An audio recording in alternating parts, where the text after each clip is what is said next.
is the meeting of the Vermont Community Broadband Board of November 14th, 2022. Board members in attendance, we have Brian, Laura, Holly, and myself. From VCBB staff, we have Christine, Rob, Stan is on. I've seen Stan. Is Alyssa on? I am.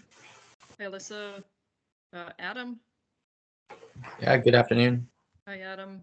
Heron? Yes, I'm here. Hey, Heron. And Lucy. Do we have Lucy on? I'm here. Excellent. Is that everybody, Christine, for staff? Yes, that is everybody. All right, so the first item on our agenda is to approve the agenda. So I'm going to make a motion. We approve the agenda as provided. Is there a second? I will second. Thank you. Any discussion? Those in favor, please say aye. Aye. Aye. Motion or any opposed? So agenda carries. Before we get to moving to the second item, which is approval of minutes, I just want to make an announcement now that we're underway here that the meeting packet and agenda were not posted as they normally were posted due to an IT issue at the Department of Public Services website. So there's some discussion relative to the actual communication of posting in advance. I looked at today's agenda and I looked at our content as we're not doing any major grant issuances, so I'm not seeing a concern relative to carrying out the meeting today. But I did want to be very transparent and open about that. It wasn't posted in the normal site, but Rob sent it to all the usual suspects that attend. Anybody that asked where to find the agenda, it was provided to them, anybody that inquired. So we did take the steps to alert is the normal group of people that would be in attendance. So I just want to make that clear and open so that there's that has been established at the beginning of this meeting. Yeah, Stan reached out to the AG. Did you, Stan, any issues? No. I discussed it with the AG's office, and we believe that the meeting can go forward as scheduled. All right, so let's move ahead. So first item up for action today is approval of the October 31st board meeting minutes. I'm going to make a motion to approve those minutes. Is there a second? I'll second, but I have a comment. Okay, that Now, motion has been which accepted. So let's open it up for discussion. Holly? Which of the two are we approving? October 31st. Yes, that was our last meeting, right? No, November We 3rd had was the last organizational meeting of November 3rd.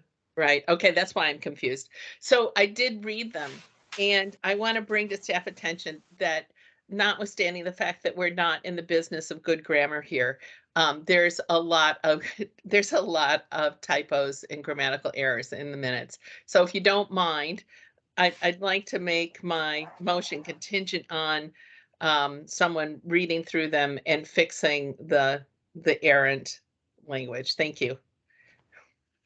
Okay, thank you. I'll take that as a friendly modification to the motion that I put on the table. One of the things that I caught as well, Holly, was the reference to VEPSA as VEPSA. That Christine, that should be VPPSA. It's just Okay. the note taker doesn't know that acronym, which is not it's not their fault unless you've been immersed into this business for 100 years. But if you could review the minutes and clean up any grammar issues, that'd be awesome. We will do that. We'll have our expert Heron take a look through it. Okay. All those in favor of approving the minutes of the 31st with review for grammatical content, please say aye. Aye. Aye. Any opposed? Okay, minutes of the 31st of October are approved. I am going to make a motion to approve the November 3rd meeting minutes. That was our organizational meeting. Is there a second? Second. Great. Brian did a second. Is there discussion of those minutes? October 3rd.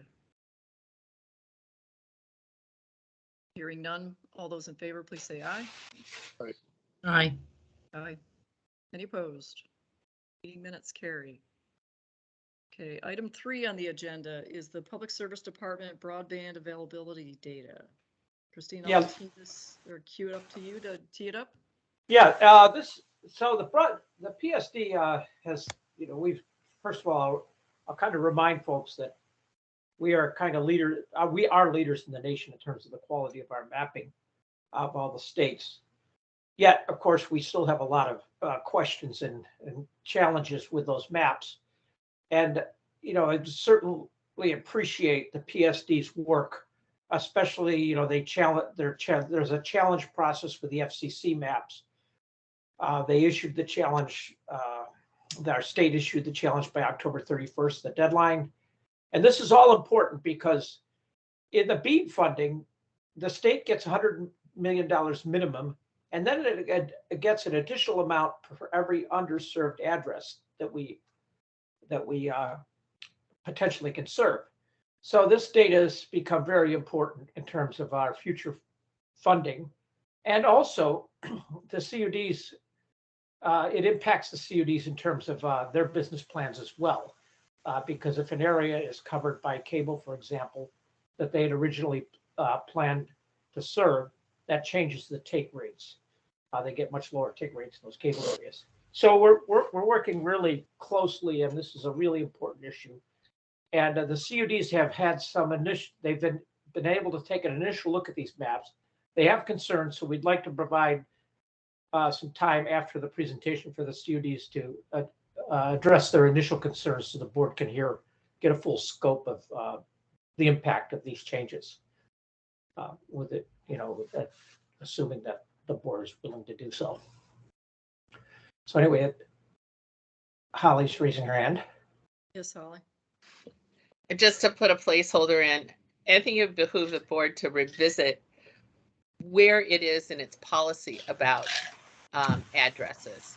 And I know there's a reference in the long treatise at the top of the board packet about the numbers, but I'm still working on our decisions of 2021. And I'd like to have time for the board to talk about that. Thank you, Holly. That's also a concern from the CUDs as well, and that specifically in terms of our incidental overbuild policies. So Christine, do you have a presentation that's going to? Yeah, the PSD is going to do a presentation. I'll turn it over to Clay at this point. Hi, thank you, Chair. Hello, everyone. Nice to see you all again. Well, I think, thank you, Christine, for that introduction. I think what we thought today was we just go over kind of at a high level the data, show you kind of the lay of the land, what we found, how we put the data together. We're happy to answer any questions. I think just to preface the discussion, just thinking about what Christine said, we could probably debate for hours this address and that address and how you did this little thing and how you did that little thing. And we're happy to do that, but it might, depending on the granularity of the questions, it might be something where it would be better for that CUD to just follow up with us after the meeting or on an independent basis, but happy to play it by ear and see where we go. I have with me Corey Chase as well from the department. He's been the kind of lead mapper, data analyst putting this together. So he and I will go over the data together. And Corey, do you care if you do you want me to share my screen or do you want to share your screen? Why don't you do it? Okay. Well, let me figure that out. Oh,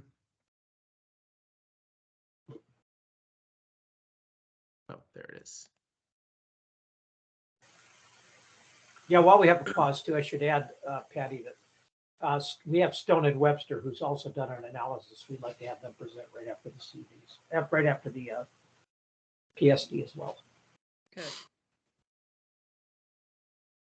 All right, so can everyone see my screen? If I hit F5 here. Yes.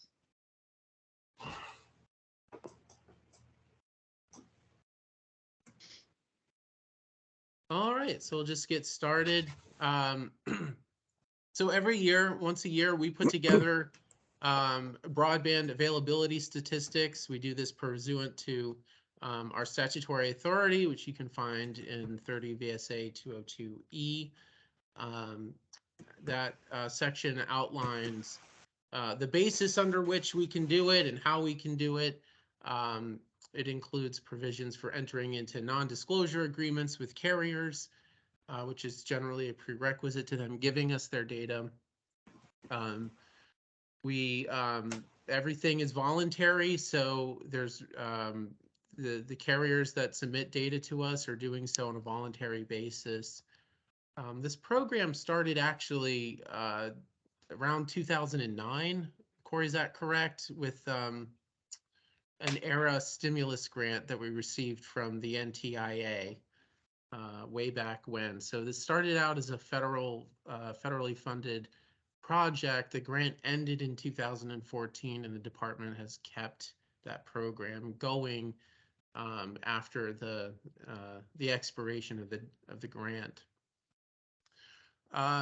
In putting the data together, as I said, we ask carriers for submission of their data. We do this using the 911 address layer. So this is a location by location process. And in putting that data together, we also use information that carriers are required to provide to us by statute under the cable rules. So the cable television carriers are required, or operators are required to give us their plant route map, their distribution plant route maps. And they do that.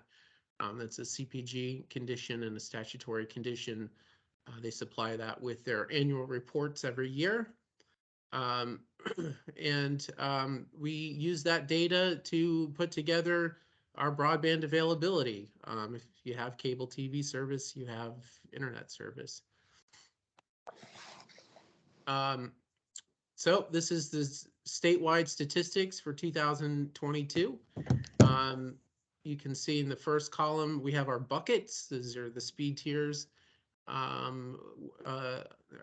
where we have service. We measure at 4.1. So anyone who can do 4.1 up to 25.3, but not 25.3, you go in the bottom category. This year we've added a new category, 25.3W, which stands for wireless. So these are addresses that are only served by wireless. This is aggregated here. You can see it's 258,000. If you subtract the next category, which is 25.3, then you can see that that's just shy of 4,000 addresses that we've marked as 25.3 wireless. We have 25.3 is generally going to be DSL. We've now moved cable operators into the 100/20 category, which is a new category for last year. And that category we added because we know that the FCC is now measuring at that, and the BEAD program, as well as I think the Capital Projects Fund program differentiates 120 from that's the speed threshold for funding under those programs. And then 100/100 was essentially fiber. So 30% of the state now has fiber. There's been, I would say, not quite, there wasn't too much new construction, fiber construction in 2021. This number has increased slightly over last year, but it's remained relatively stable. The next number down, you have 78.5 that's covered at 120. That includes the fiber and the cable. So that has also remained fairly steady. And then DSL, of 25.3 has a fairly high penetration rate. The wireless category, we are only including addresses that we received a speed test from that proved wireless service of at least 25.3. And this is mostly from department grants that we gave out during the CARES Act days. So that is the bulk of those addresses. Any wireless that did not come with a verified speed test, we put them in the 401 category. So, and so there you have it. And then this red here is about 10%. Those are the folks that have less than 401 or nothing. So that is your unserved category going forward.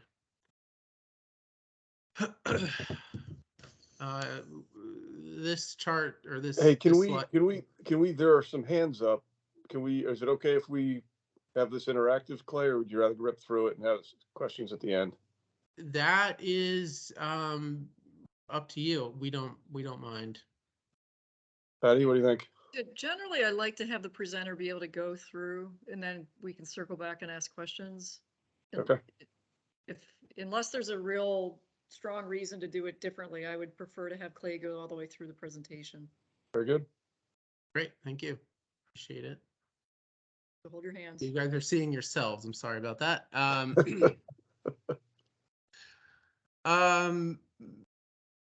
So this chart goes over how we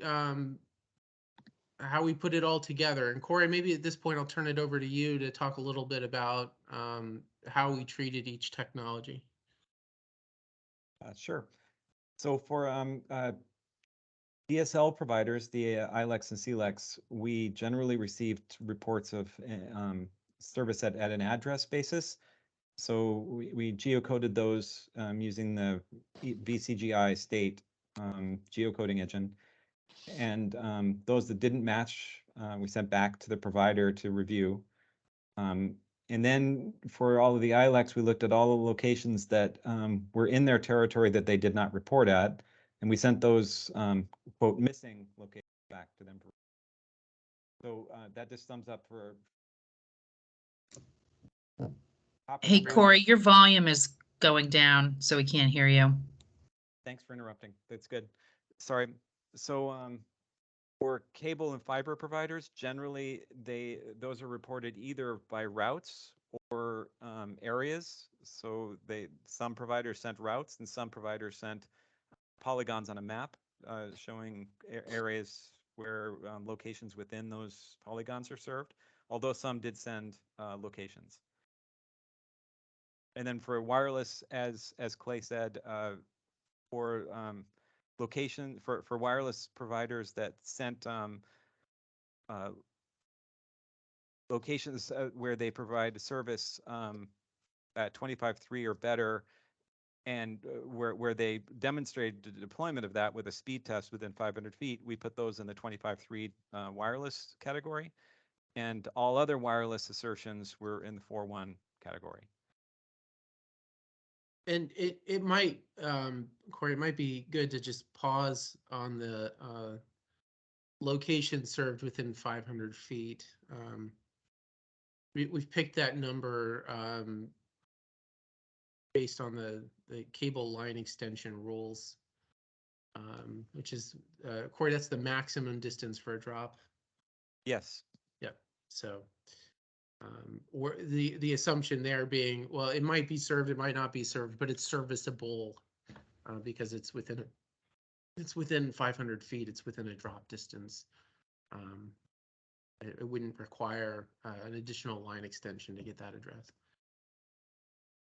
Yes, so that basically applies to both wireless, and that 500-foot threshold applied to both wireless and cable and fiber. Right, as in the speed test that they took for that location had to be within 500 feet of building location, so. Yes. Do you want to go over this slide too? Sure. So generally, the process what we used was to take all the reports from all the providers and resolve that down to individual reports of service at an individual 911 location.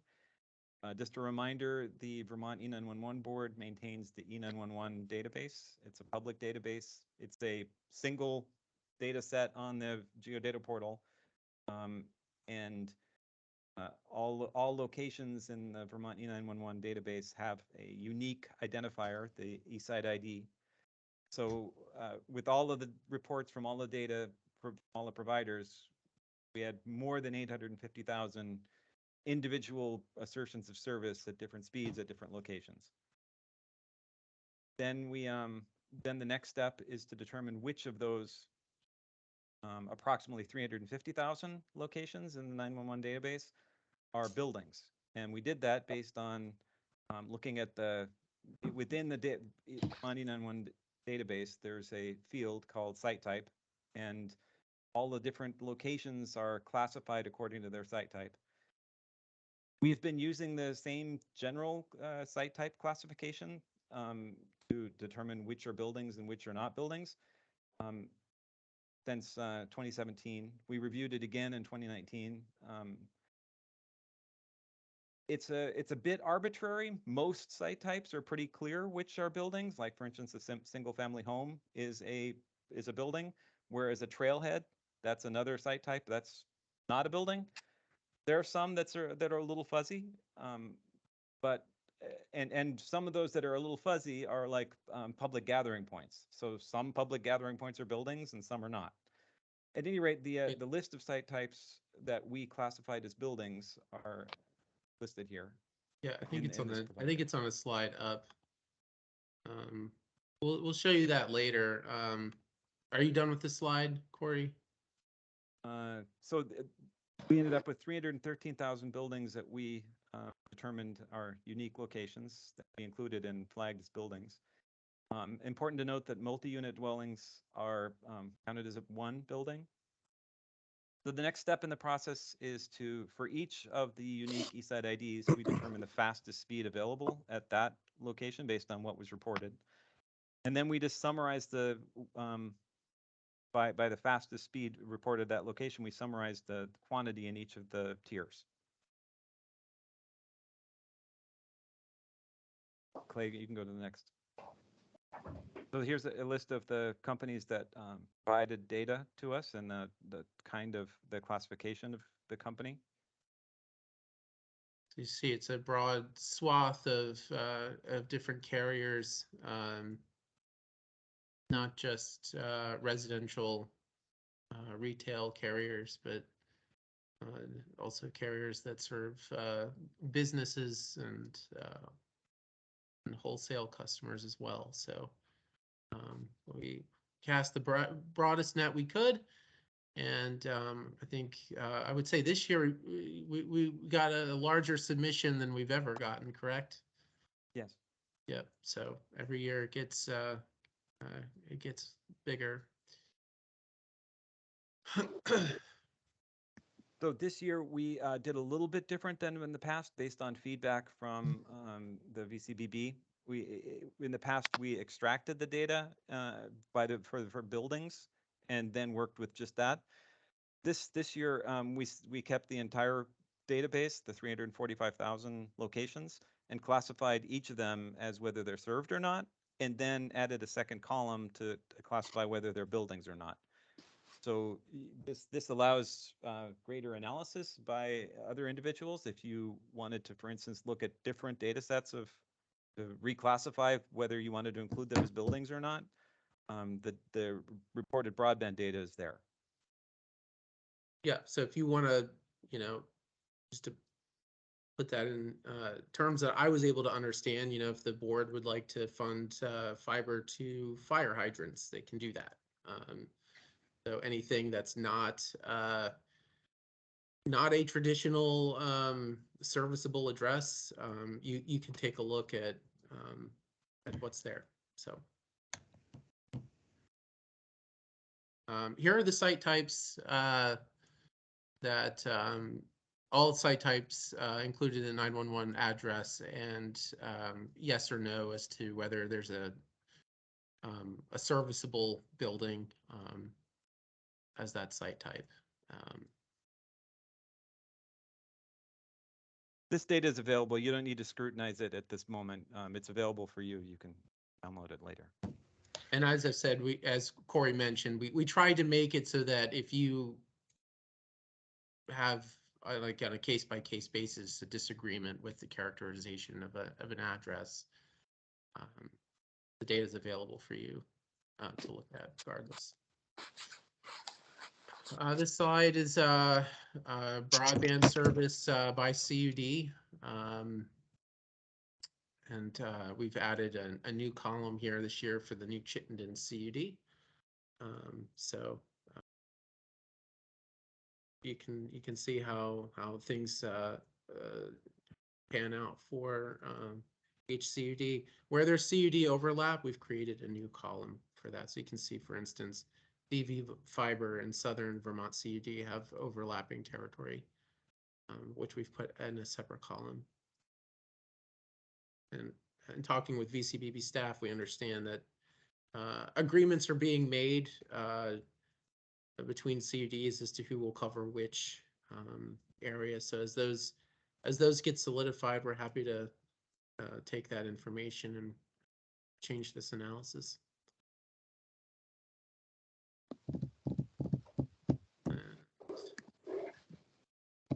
This is a chart showing locations that lack 25.3 Mbps by CUD. So you can see how many locations are underserved and unserved in each CUD. This year we did not break out addresses covered by RDOF. I don't recall what this board's policy is on that, but if that's something that's helpful to you, we can go back and provide that to you as well. All right, and that's our presentation. I'll stop sharing my screen. Clay, you may want to keep it up in case people have questions on the slide. All Any of right, the that sounds slides that good. I come up. just I'm not good enough at the Teams to be able to see you and the screen, so. Okay, in the event we need to put it back up, maybe Rob could share that, or somebody else who's not presenting. I don't think I have the latest version of the presentation. It seems like there's been a few changes since this morning. So, No, I or, don't think we changed it. okay, okay, that's Okay, what I so heard. But, Rob, I mean, if we Corey, need a if you want to slide up, can you share, and post- then yeah. So Rob, if we need a slide up, if you could share your screen, that'd be awesome. Certainly. And Thank you, Rob, Rob. I'm happy to just send you this now, so you know, just in case. Oh, Okay, we're fine. So I'm gonna let you guys figure that out in the background, but the order of hands I have up right now are Laura, Brian, Holly, and then Christine. So let's kick it off with Laura. Great, thanks, Patty. Patty, I have 4 questions. Clay, I apologize, my camera is not working, so That's okay. you get my photo. Thanks for your presentation, guys, and all your work trying to make sure that Vermont has accurate data. I know you've been working on this a long time, Corey and Clay. The first question that I have is in the first slide under served. What addresses does that include any addresses that are projected to be served by any of the providers? That's a good question. So another change that we made this year in our initial request for data was we asked carriers, provide us your data as of 12/31/2021, what's served, what's not served. And then we said, could you also, if you want to, provide us with projected addresses that you're projected to serve by the end of the year 2022. Our initial plan was to put those in a separate, totally separate situation where you could see okay, this is what's coming. It doesn't really count. It's not on the in the traditional broadband availability table, but we've gone ahead and collected some information on things that are coming down the pike. By and large, carriers did not provide us with anything that differentiated. Everything we collected, to our knowledge, is stuff that is served. Now, we did, through the course of going back and forth, there was hours of back and forth with carriers. There are some examples of things that we have included that have come online during the year up until now. So there are some things that became serviceable in calendar year 2022 up until last week. There's nothing on that chart, though, with one caveat, that we know is unserved today. When we published the data, VCBP staff did reach out with some discrepancies, which we did confirm with that carrier, and we've followed up with them. But to the best of our knowledge, these are all addresses that are serviceable. By and large, carriers did not want to provide us with projected new projects that would come online in 2022. And in that kind of vein, I think we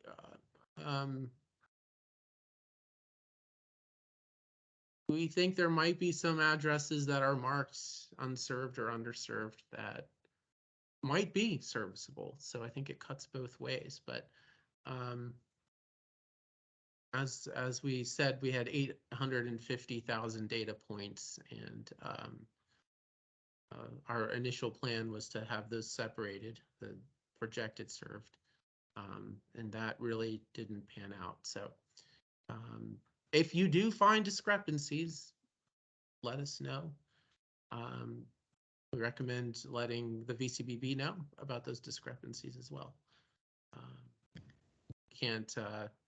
We can't independently verify 850,000 broadband availability data points. We're relying on what the carriers are telling us. So, thanks, Clay.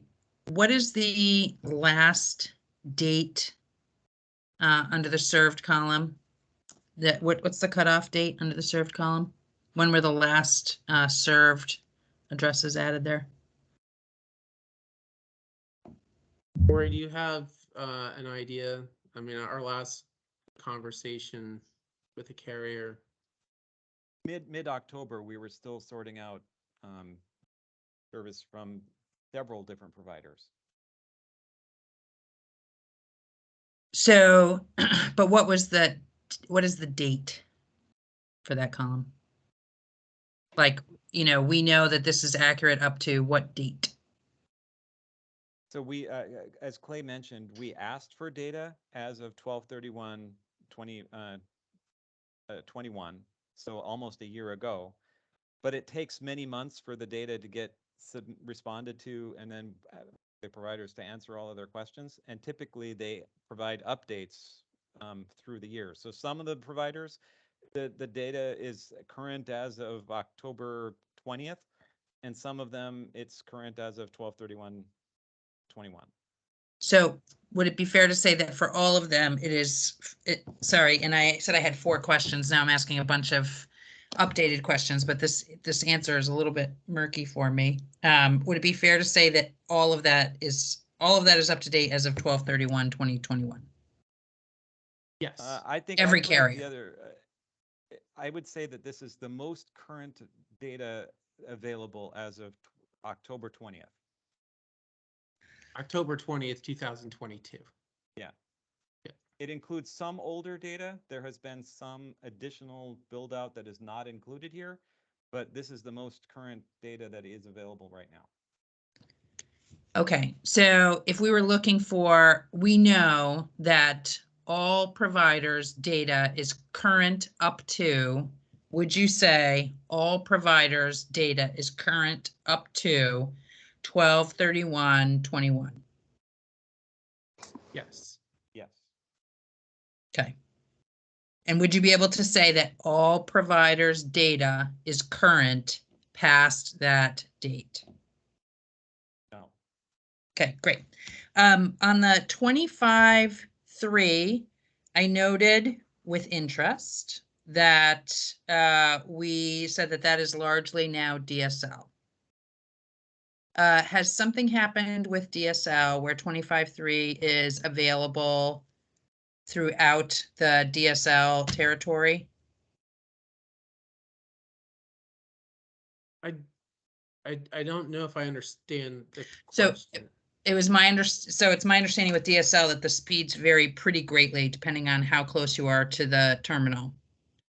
Yes. Has something changed with that? I don't think this number has really moved since last year. Corey, do you recall? I should add that the 25/3 category contains some DSL reporting, but it also contains some cable provider data. Well, Some- it can use some all the cable provider, yeah. Some cable providers are in the 120 category, but some are only in the 25/3 category. Okay, and I know we have some that have been in the 13/1 category, which I don't see. Can we see the schedule again? The chart again? So which percentage, right, so we have 25/3, some of the DSL is in there. If you wouldn't have DSL that was faster than 25/3, so where would the other DSL be? So DSL was the DSL providers, the ILECs, report data. Typically, they report it on an address by address basis. So for each address, they report the fastest speed available. And then we put that into the appropriate tier. So like, for instance, if they reported that it was 40 megabits per second down and 5 megabits per second up, that's more than 25/3, but less than 120. So it's in the 25/3 tier. Okay, and so the DSL lines, the maximum speeds for DSL lines are significantly more than they have been. Is that consistent throughout do you understand what I'm saying in terms of proximity? I mean, if you're trying to ask, oh, I mean, I think where your question's going is, At the end of the line, it's usually slower. It's usually slower. Yeah, that there's certainly a lot of DSL that's reported under 25/3. Where is that? It's in the 4.1 category. And no 10.1. We took out 10.1. That's not So where would 10.1 land now? in the 4.1 category. If it's 10.1, if it's not 25/3, then it's gotten pushed down into the 4.1. The 4.1 category is anything greater than 4.1 but less than 25/3. Okay, great. And to my last two questions, the 25/3 wireless, your confidence level on that is based on what? They provided a speed test within 500 feet of the location showing service Okay. over 25/3. And so each provider, how do they do that? Do they go to the address as you all have done mapping yourselves? Is that what they're doing? They're going to the address and then showing you a test for that specific address? Yes. Yeah, and like I said, this was mostly, if not all of these addresses reported as 25/3 were addresses that the department gave grants out to during the CARES Act days. So that was a requirement of those connectivity grants, was that they had to produce a speed test if they were doing wireless. Okay, and did they have to sign any kind of affidavit on this when they were reporting these speeds? An affidavit? No, I don't think that was a requirement. They signed a contract And What was the contract for? what do you mean? What was the contract for? The grant agreement, Clay. It was Yeah. it's not a contract. The grant agreement. I'm sorry, I'm calling it a contract. It's the grant agreement. So, like all connectivity initiative recipients. Oh, they the sign a grant wireless. agreement. Got Yeah. it. The wireless. Okay. And then my last one, how much double counting of addresses do we have in here, if any? So for instance, with the wireless, I'm imagining that you did not kind of dedupe these with other wired service that may be at each address, or did you? I don't think I understand the question. Yeah. So the wireless number of 258, which the wireless providers are attesting, does that include any wired service that may also go to those buildings? And if the answer is no, how do you know? Well, I think I should clarify the way that this chart reads. I Okay. think it would be best to look at the pie chart on the right. Yeah. You see how there's 3,644 locations in the small green, the smallest sliver of the pie chart. Yeah. So what this is showing is that there are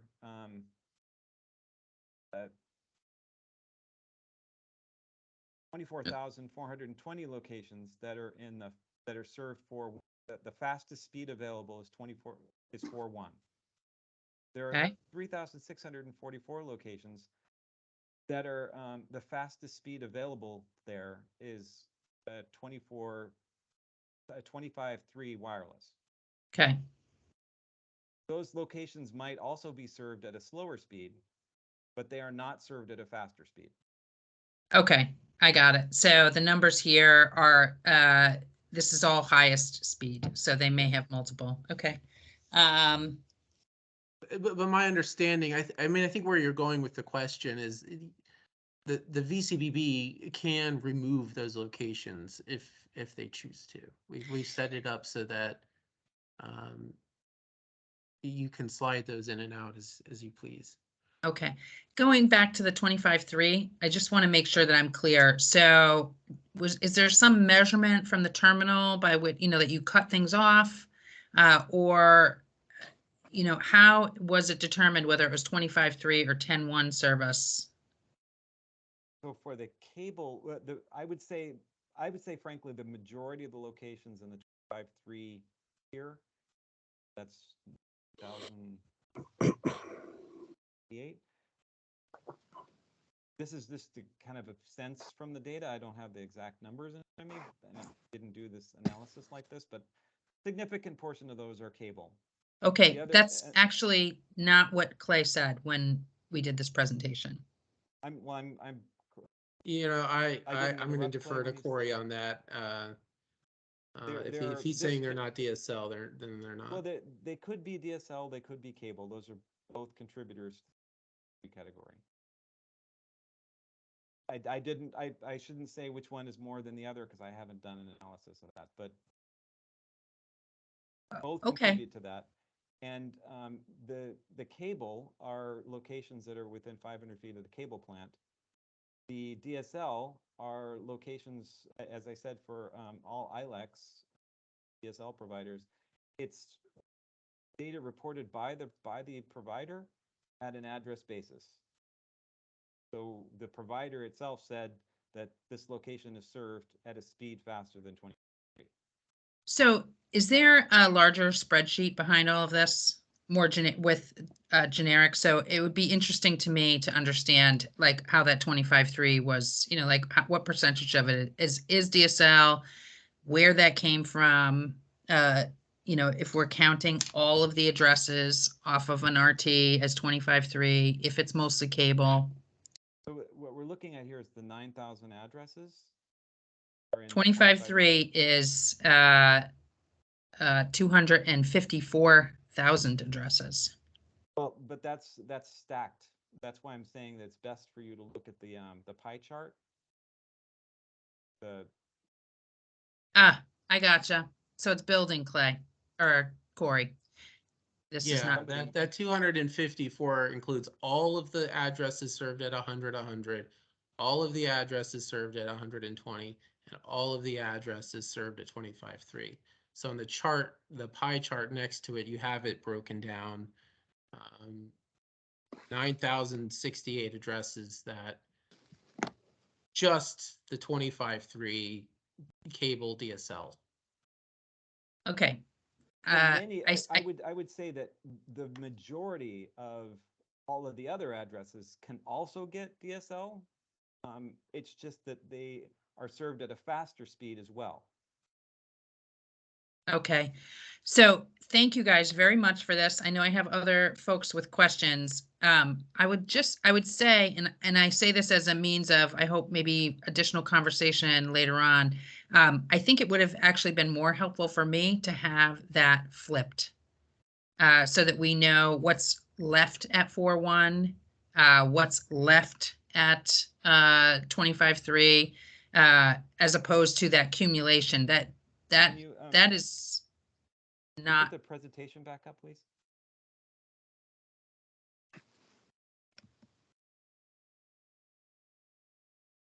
So like 4.1 served, so 282,000 addresses are served at 4.1. So does that mean 282,000 need, if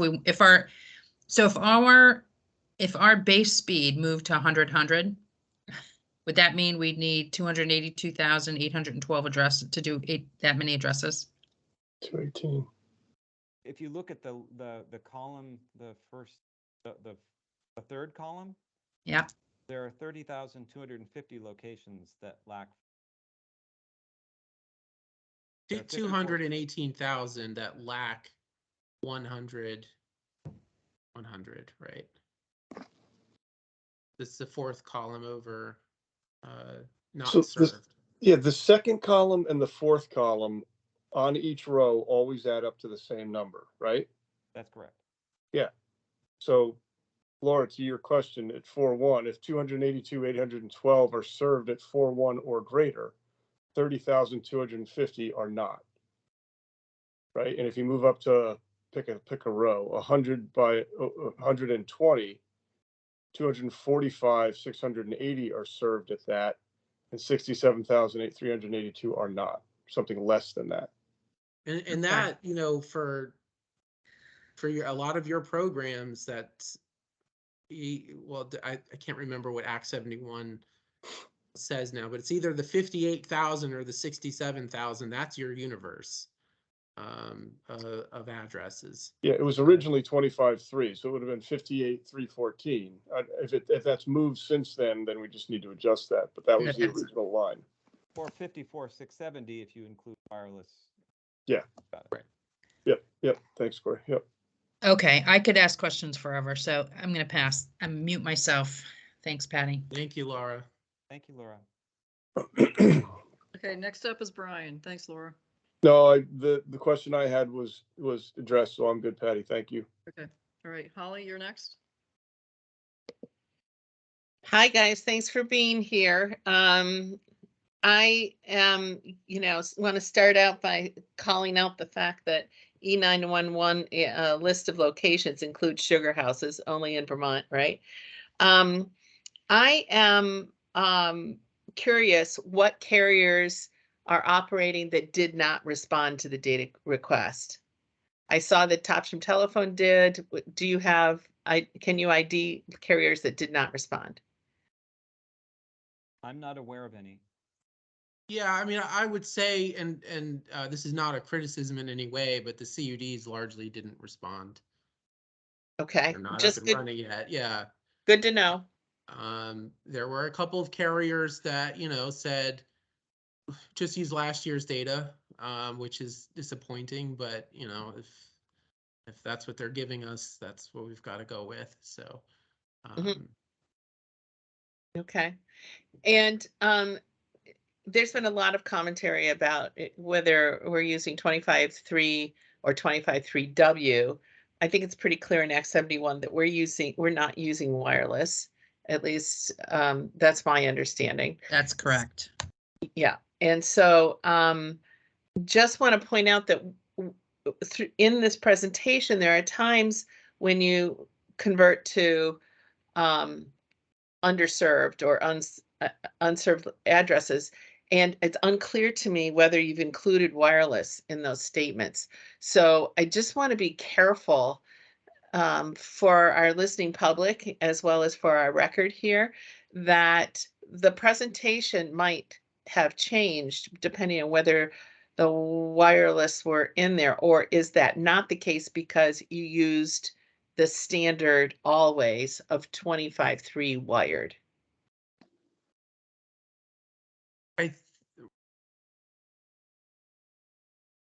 There's a lot of ways to answer. I think I'm this not aware line- that we've used the term unserved or underserved. We presented Yeah, the and- data in the speed tiers, and it's up to you. We purposely tried to present it this with the facts of the tiers and leave Yeah. it to you to make your decisions. Okay. If we And- erred in that, I apologize. Okay, so I'm gonna, so I, I'm sorry, Holly, if Yeah, I could go ahead. just add in with one additional thing. Keep in mind, we've been doing this for like a decade, and Yeah. underserved and unserved were statutes, they were legal definitions under the broadband mapping regime. So Right. there are times when we have used that language because our minds are wired that way Yeah. to use those. So we might not be using the term underserved and unserved correctly. And we should stop using them and just refer to the speed tier. Well, and if you do that, it would be great if you also either decided that you're going to collapse the wireless so that we're matching in our conversation, or always do 25.3 or 25.3W. That would just be my request. The slide that I was particularly focused on is locations that lack 25.3 by CUD. It's slide 10. And I don't know, there, I'm going to assume that you mean 25.3W. W is included. Probably included 25.3W, did we? Yeah. I don't remember right now. I'd have to check. Okay. And in that same slide, it says locations. Do you mean locations or locations with buildings? These are the traditional residential commercial locations that we've said yes to. Okay. The Okay. building equals yes. Yes. Okay. Building equals yes. Okay. And then when the carriers report to you, this is a language issue that's been plaguing me from the get-go, and sorry to make it your problem too, but when you say the carriers are reporting addresses that are served, so they're reporting served by address, do they mean they are customers, or do they mean these are addresses being passed? These are Serviceable. Serviceable, always serviceable. Okay. We don't ask anything about penetration. Okay. Take rates. We're asking where is service available to a consumer. Great. That's all I had for you. Thanks very much. Thank you.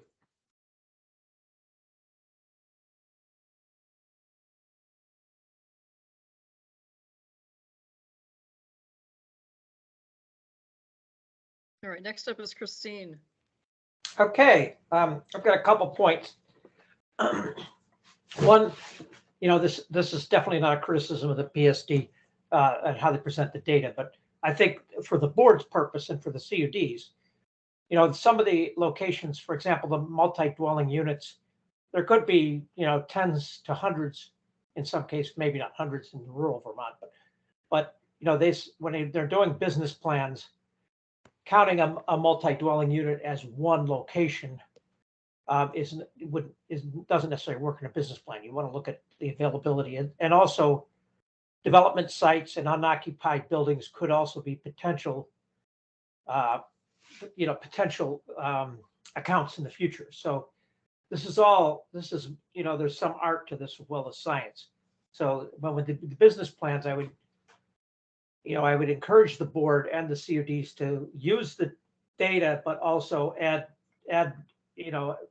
do more work on the business plans. And that really ties to the reason we've got Stone Environmental on board is the board's going to see progress by month and changes by month, and we're going to be tracking that, or I should say by quarter, but they're going to be presenting in a moment. I also want to point out, I'd certainly want to hear from Northwest and or Lamoille afterwards, because anecdotally, there's people who are on fiber throughout the system who aren't even getting 25.3 because of some of the way the fiber is being handled with some of the private providers. And, there's the question becomes, there may be fiber out there, but if there are not drops in place, does that mean they're really connected? So there's still a whole series of questions that come up. I think we need to answer and follow through more, but I think we're going to hear from the CUDs more on that. And the issue, of course, is the providers can self-report, and there's really no penalty for misreporting. Well, those are my points. Yeah, if you don't mind, if I Heard. respond, thank you, Christine, for raising those issues. I think it's important that you look at this data as a starting place. Like, we have spent nearly 11 months literally arguing with providers and emailing them and then re-emailing them, hey, you didn't respond, can you please respond to this?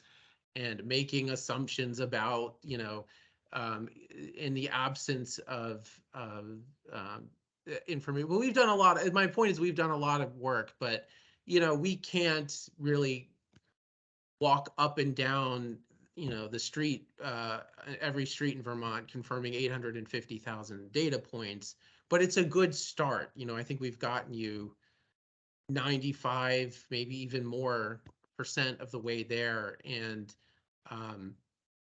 as we said earlier, we're not making determinations about whether an address is served or not served, as much as this is where, after all of that work, where we think we have broadband in this particular tier or that particular tier.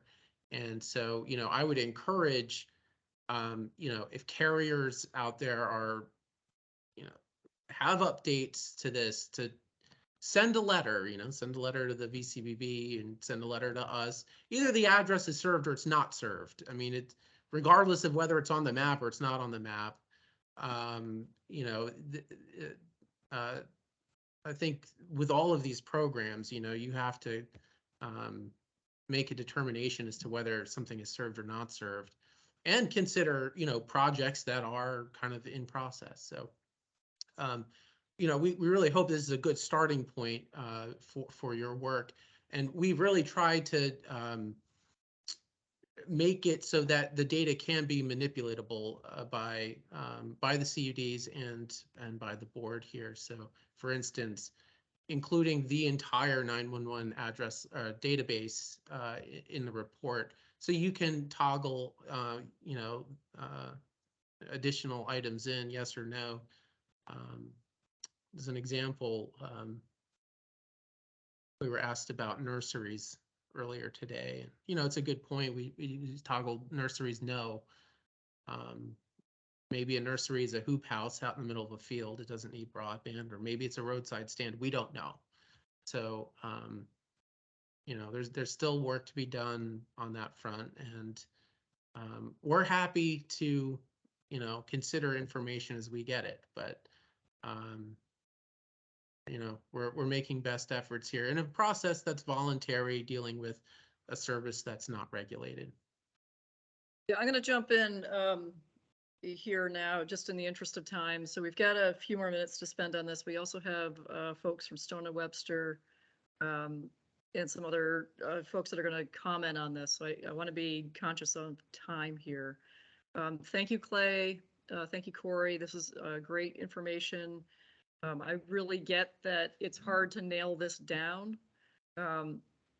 Some of the stuff for me, just reaction wise, is I would like for you guys, if you can get that word served out of your vocabulary, because when you say served, it triggers for us X71 served, underserved. So that differentiation of what's considered served might take on a different definition. And it, to me, I'm getting confused and tripped up by that. So just be conscious of that. What we would consider served and underserved is by Act 71. And you're saying served relative to several tiers. It does get confusing in here. Mhm. My other reaction is on slide of your presentation, in slides 9 and 10, you talked about some overlap areas. Oh, And the I'm CUD curious- overlap. Yeah. The CUD overlap, and I'm just curious how that's going to be sorted out. And I don't know if that's a question for you, Clay. That, or yeah, if it's actually Christine. I would defer to Christine on that. Yeah, I think it's our job to sort that out. That happens through the grant application process. Do we have a plan in place and how we're going to deal with those addresses? Yeah, those addresses overall in the numbers, it doesn't impact the overall numbers. It just impacts CUD by CUD. And we look at that based on their business plan and their grant application. We don't allow double counting between two CUDs. Okay. I'm just a little worried about that squishiness of the data seems a little gray. And I know data can be gray because it depends on when you are populating your database. There's a timestamp on that data. I'll just leave it at that. Let's hear from Stone and Webster. Christine, I'll have you tee up the presenter on that. Yep, it's actually Stone Environmental. I'm sorry. Or, I'm sorry, Stone confused. Environmental. Well, I confused at the beginning. Stone and Webster was, it's funny. That was my past, they were an electrical advisory firm. So Stone Environmental is a local GIS firm. But thanks. Go ahead, Stone. Yeah, hi. So I'm Paige Gebhardt. I work at Stone Environmental as a GIS specialist. We have been taking all of this data that PSD has so kindly created for us, and we're just in the beginning stages of working with the data and displaying it in visualizations. So I will show our preliminary dashboard. A second. Screen. Okay, this should show in a minute. Sorry. Okay, this is just the very preliminary what we are working with just this morning. And I want to say thank you to PSD, to Corey and Clay for getting this data ready for us. So this is a dashboard we had already created from the 2021 data. So I added a toggle here so we can compare between 2022 and 2021 data. Is also a bit difficult to show on a small screen. It looks a little bit cramped. But we do take into account, we take PSD's data and using some logic that we have at VCBB, we've created these pie slices with, as you can kind of see over here, underserved is including that wireless 25.3 and served 4.1. And then like unserved is less than 4.1. So this just shows that we're breaking it out a little bit differently. This dashboard also allows to filter by CUD and towns. So if I choose one CUD, it should zoom in. It might take a minute for the map to load, but you can see that the charts changed. And also in the map, we're showing, just zoom in so it's a little easier to see. Again, this is preliminary, so we are going to continue working with this data, but just as an initial visualization, we're showing the address points with the smaller point being the 2022 data. The larger point is 2021. So to start to try to compare the data from the different years. I think, oh, and I did also just want to mention that this data we're showing is with the building equal to yes filter already on here as well. Anything else? Okay, that's about what I have to show right now. I believe we can share this dashboard with the board so you can explore it yourself. But does anybody have any questions on it? If you Yes. clarify what you meant by building equals yes. Yes, yeah, it was, I think, Corey and Clay had mentioned, with the, with the E911 site data that we included that aren't necessarily occupied buildings, they have that, attribute, that's filtered out when it's building equals yes. That means that they are occupied by people. Okay. Yes. Sorry, Laura, I cut you off. No, that's okay. Patty, may I ask? Right, yes, go ahead. We have hands up. I see Laura's hand up. We have Rob's hand up, but Rob, we're going to wait for the CUDs after board members. So, thank you, Paige, for this. Question that I have, going back to the previous presentation here. So we have 2021 data, stats, versus 2022.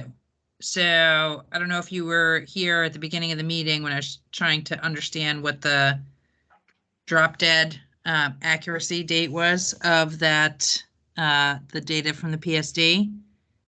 And so that was 12/30/2021. And so I'm just wondering how you sliced the differences between 2021 and 2022. Ours is actually just based off of PSD's published data. So their 2021 broadband data that's like out on the open data portal. And then the 2022 is this fresh data. So Okay.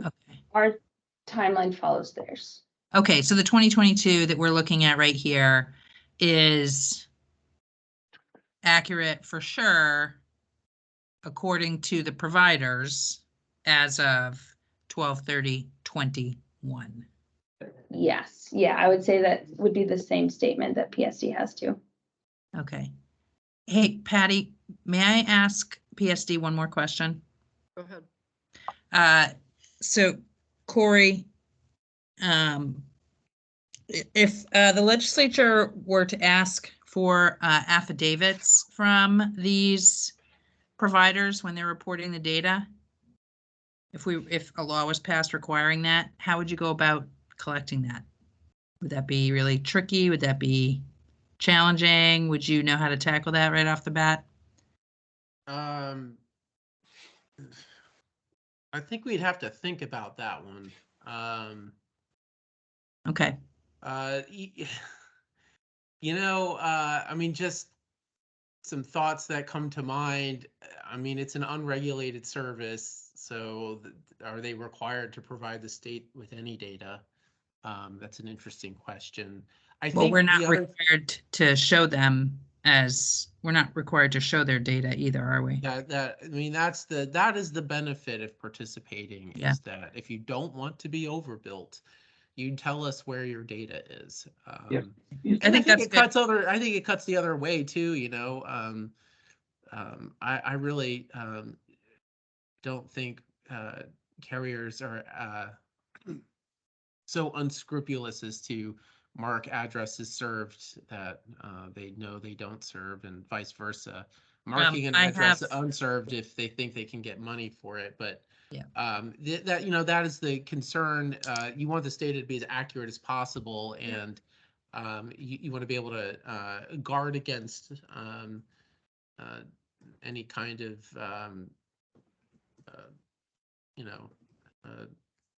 troublemaking that someone might make. I think next year those gonna be a little different. I mean, I think you have the FCC data coming out, and that will also be self-reported. That will right, with some back and forth as the FCC rules have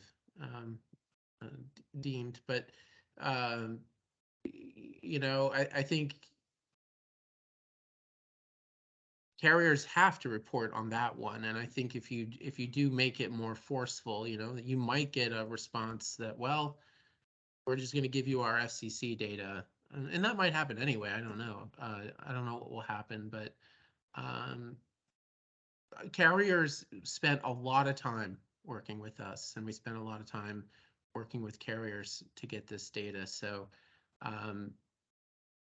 I don't know if adding a kind of an adversarial element to it is going to produce a better outcome or not. It's something we'd have to think about.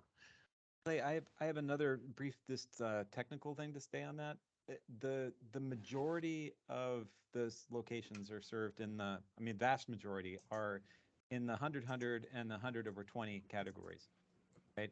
And those are by and large, all the locations in those tiers are based on reporting on a line basis, not an address basis.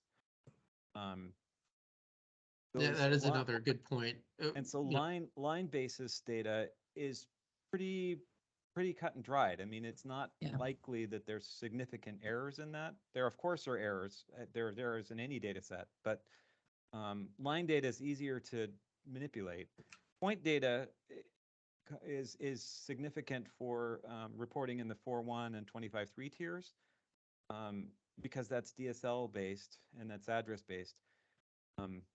There's more potential for errors there because it's relying on assumptions in the company's own internal processes where it's address based and there's a lot of computation that needs to be done by the provider, their database, and then geocoding. There's more potential for errors in that. Yeah. So that's really helpful, Corey, actually. I think what you just said is where there is coaxial cable or where there is fiber, that's pretty definitive as opposed to someone reporting on what their speed is for wireless or DSL. Right. And remember too, that the cable data is already produced pursuant to a regulatory requirement. So they are, that is a condition of their CPG, and it is a condition of state statute that requires that. So, that is a regulatory compliance issue that is, overseen by kind of the regulatory process and the PUC. So, the affidavit thing, I guess, would be more applicable to everybody else that's below the cable standard. Yes. And as you know, Clay, we have had carriers so unscrupulous as to assert that they were covering vast areas that they were not actually. So. Right. And, we're trying to put in measures to safeguard over assertions of service, the wireless thing. I think you'll see a difference between the FCC's map that is coming out on Friday and ours in the treatment of wireless. The FCC's taken the tact of counting what's the service level that's marketed to that address. Unless they've changed their policy, I don't believe there's a way to challenge the provision of service based on for instance, a speed test. And that'll be I think a significant difference between the way the state has treated its data and the way the FCC is going to publish theirs. Thanks, Patty. Thank you. So just real high level, I just wanted to ask this question to both Stone Environmental Paige and also Clay. So I'm looking at the data that's up on the screen now through shared screen. It lists total underserved of 58,472. And that compares to the presentation that we were given with the 25.3 line in the table that we spent some time on of 58,314. So it sounds like our population of underserved is roughly between 58,500 and 58,300. Is that an accurate statement? Yeah, I think so. I think that's the difference between wireless and no wireless. Okay. So the CUDs are putting together plans to serve those between 58.5 and 58,300 households, businesses, sites across the state. Is that a high level accurate statement? Yes, that is an accurate statement. There may be more because of the multi-dwelling units, but generally I would say that's accurate. All right. All right, Christine, let's turn it over. It's 1:18, but let's get some feedback. We want to open it up to Rob Vetsky from Vikuda, and if there are also any of the CUDs that would like to jump in and ask questions. Rob, if you're on, we invite you to, if Sure. you have any questions, let us know. Great. Well, thank you. And first off, for Clay and Corey and Paige, this is amazing work. And inevitably, this is a moment where we need to provide some scrutiny and make sure we understand what's in the data. But hats off to you guys for getting this done. And I can only imagine the work that went into trying to compare all these different data sets from different places. So thank you for that. A couple things to point out. Our group basically started looking this on Thursday night when the data sets became generally available. And so this is really early, and we need more time to give you a thoughtful and careful analysis of what we see here. That said, there's some important things upcoming, like the challenge period for the FCC, which closes in January. And this will affect potentially to the amount of tens of millions of dollars what money flows to Vermont compared to other states, and how the CUD plans go forward. So it's really important to us. I wanted to share with you two kind of opposing data points that were sent to me this morning. One is that in the Northwest, one of our operations leaders was able to go out and drive around and look at some of the new polls that were claimed as served. And spent about 20 hours on the road this weekend, taking pictures of telephone poles where it says that service is now available. And there's no sign that there's any new cable on those poles. And so, that's just one anecdotal moment. Now, what I was told they were comfortable saying was that that's hundreds of addresses. And I think, again, as we do more analysis, we'll learn whether that's a higher number or a lower number or whatever, but just kind of gives you a sense of some of the concern, obviously, for them as they think about putting their CUD construction plan in. Making sure those numbers are as accurate as possible is really important.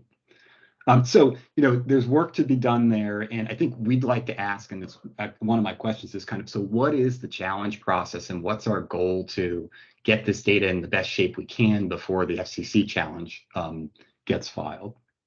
Then I guess the other comment was actually to the other direction, that one of the CUDs noticed that they saw about a 14% increase in the number of unserved premises in their data set, and a shift of some numbers from underserved 4.1 to unserved 4.1. And that, in fact, that would be an improvement for Vermont in the federal allocation scheme. And so they were pleased to see that. So, I think there's some data points here that we, kind of like to dig into a little bit. Sure, and I think the second question is easier for us to address here in this meeting. We should have mentioned this at the outset, but that change of 4.1 to no 4.1 or under 4.1 is the result of a significant change in the way that we reported DSL. In years past, we did an analysis which we called the nearest neighbor analysis, and what we were presented with was DSL data that basically said 123 Main Street is served and 124 Main Street is not served and 125 Main Street is served, and it didn't make sense, right? Because why would you have DSL and not your neighbor? So we did that nearest neighbor analysis and put a lot of addresses that the carrier didn't initially mark. Of course, we went back and talked to them about it, but got to the point where we were comfortable having marked those addresses served. And we didn't do that this year. If a carrier did not, they're well aware of that analysis. If they did not mark the address as served, then we left it unserved. So there is a difference now in the way that DSL is reported. Okay, great. I guess the other two questions, one comment. So I when this data came out, I kind of asked a couple friends around the country, how are you guys dealing with this? And, some are not. Some do not have a state data set and are way behind in terms of being able to understand what the federal data means when it comes out. One fellow said to me that in Nevada, for instance, they take the self-submitted data. They actually run a screen against paid data from Ookla that they purchase to see whether or not consumers are actually seeing those speed results. And then they send it out to community-based groups. They have community action teams that they then ask to validate on a countywide basis what they have. And so, I mean, I kind of see some options here maybe going forward, but I'm really curious if at a high level, you guys can tell us, so we have this data today. There are going to be some pluses and minuses in the coming days and weeks. What's our plan to submit this to the FCC and to manage kind of the process as that January date comes up for feeding the, the federal allocations? So there are two there are two challenges. One is the fabric, and the other is the broadband availability. We made a fabric challenge on October 31st. The process for challenging the fabric I would describe as a bit messy, a little fuzzy on when stuff is due, what map is going to be used. We know that the June 30th map is going to be used. I don't know if there's clear information about exactly how many iterations are happening between now and that June 30th deadline for feed. So we know it's iterative. They've said that many times, that there's going to be multiple maps. It just not clear, as we know that this initial challenge process is not going to contain our fabric challenge. So you're challenging broadband availability based on the initial fabric set that we've disagreed with. So that said, it sounds like the map they're producing in January is probably going to end up being, for the most part, the map that is decisive for BEAD. Using this data, I think it's probably hard to tell. Corey, maybe you want to jump in here, whether our data will be usable for challenges to BEAD, or excuse me, to the FCC, the BDC map, simply because of the way the challenge process is set out. I think wireless is probably going to present the biggest challenge for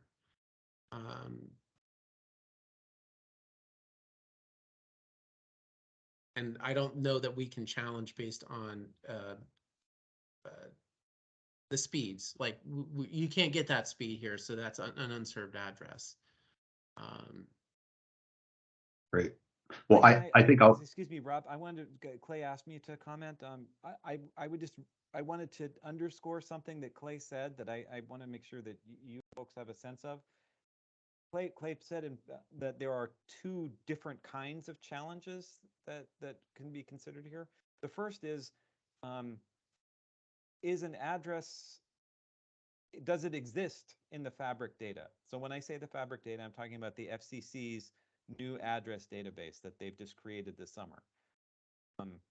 So that address database, you could consider that to be something like the Vermont E911 data set. It's a list of buildings. And so there are the same kinds of questions that we've run into in this discussion. Is a nursery a building? Is a sugar house a building? Is that something that should be counted as having access to broadband or not? That's a sort of threshold question. That's one challenge that can be made, and that's what we looked at the fabric data. All providers have access to the fabric data. They can look at it and report against that fabric data.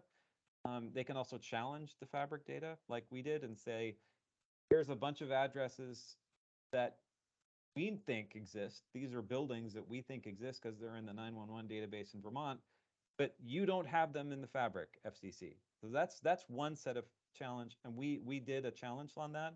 We looked at all the locations that were in the last year's, the 2021 broadband analysis, and anything that we considered a building then, that wasn't in the fabric, we raised it to their attention and said, these should be in the fabric. There's another kind of challenge that you folks are probably more attuned to, and that's, let's just say that this building in the fabric, the FCC has this building, and the FCC data shows that there's service available at that building. Is there really service available at that building? I don't know, but you could use our database, the state database, to say, no, actually, we think that your fabric data is wrong. The Vermont data shows that it's served or unserved or vice versa. Or you could base your challenge on that based on other information. So, for instance, you might have crowdsourced data or UFLA data or people driving around looking at polls data. But just to be clear, we're talking about two kinds of challenges. One is, does the building exist and should it be in the fabric? And the second is that location served or not served at a speed? Yeah, but the initial question I think Rob has asked is, to what extent can the PSD data be used to challenge the FCC's data? And I don't know if we can know that until we see the map on Friday. Yeah, and I think that was really my point, and I'll leave it at that. I know we're pressed for time. That from the press release that Internet for All sent out on Thursday. Thursday was a busy mapping day. They say that the quote, the best opportunity for eligible entities to submit challenges in time for FCC to include corrections in the final version of the map that will be used to allocate Internet for All funding in the summer of 2023 is now, November 18th, when the map comes out. Mm-hmm. And January 13th. And so, I would just suggest that collectively, on behalf of the public interest of, all the citizens in Vermont that are unserved or underserved, we want to make sure we have a plan to collectively have the best data we can in for January 13th. And so that'll include some challenges, it'll include some updates. Frankly, it'll probably be mostly what you've already done. Yeah. Yeah, I mean, yeah, I think there's a lot of work to kind of come up with a work plan. If you challenge the assertion of a cable address, oh, that's not served by cable, it's not 100/20, but it's still 25.3, have we accomplished anything? And then that's figure out. No, which but and I think yeah, I'll let it go. But I think what we want to do is look at the BEAD rules and the types of funding opportunities that are there, and make sure we're putting our best foot forward. For instance, they may not exclude on the grid and off the grid. They may just say addresses. And so, the data set we want to share with them may be different. Yeah. I think one of the best things of this very open process, Clay and Corey, you guys have done the heavy lifting of getting data in front of us.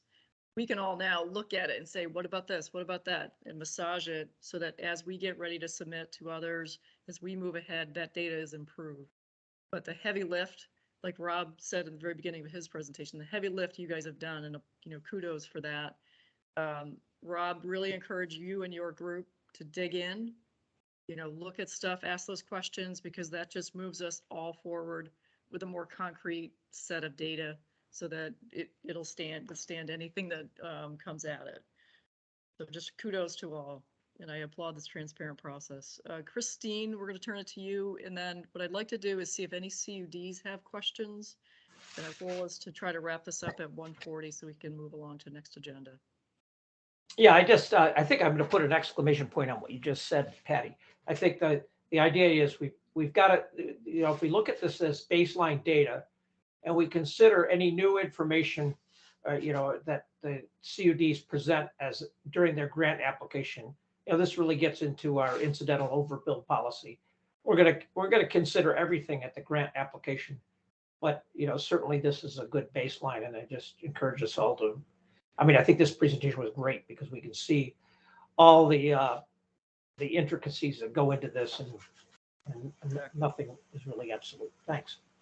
Thank you. All right. I see Flynn's hand, or FX Flynn's hands up. FX, we're going to tee it up with you. The CUDs. Okay, great. Thank you, Patty. How do I sound, folks? Can hear you great. Thank you. Okay, good. Just a couple of quick notes.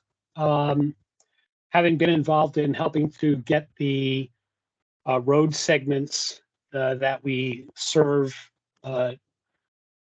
to Corey, I just want to highlight that when you're in the process of construction, there isn't anything that's so resistant to project management at times as utility construction. So it makes it very difficult to say with some precision, when something is actually going to be done or when it was actually in service. The systems that our operator has put into place is going to make that easier for us to respond to in the future. But it's not as simple as of December 31st, these are all of the road segments that we were serving. And so in terms of Laura trying to nail down an exact situation on an exact date, I think that's very difficult to do. I really applaud the work that Corey has done here. And I think that comparing what was generated in 2021 and what was generated in 2022 is going to be extremely helpful and very informative. So I appreciate that. In terms of the CUD joint towns, for example, Washington, I was happy to see that there was not a EC fiber, CV fiber column this year. And that one of the reasons for that is because we've come up with a map that delineates who's going to serve which pole sheds in the town of Washington. So now so now on a map, we know where EC fiber is going to be serving people in Washington and where CV fiber is going to be serving people.